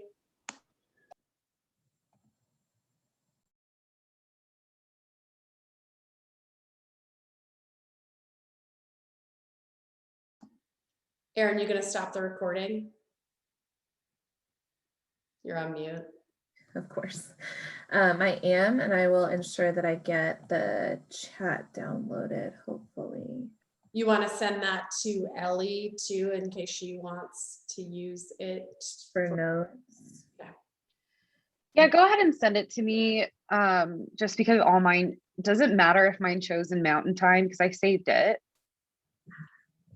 Okay, I saved it. I got it. So it'll just show in Mountain Time. Oh, perfect. So you have the chat. We're gonna miss you. You don't have the private chat, right? Like when we were private chatting people? Yeah, do you get the private chat? No, I don't get the private chat if it's your chat. I get it. Hold on. I get it if it's mine. And the only private chats I have are to Erin and then Jeanette asking if I sent out a recording for Accepted Students Day. And I was like, so I don't include that in the, I have to go through it all to just take out all the private chat.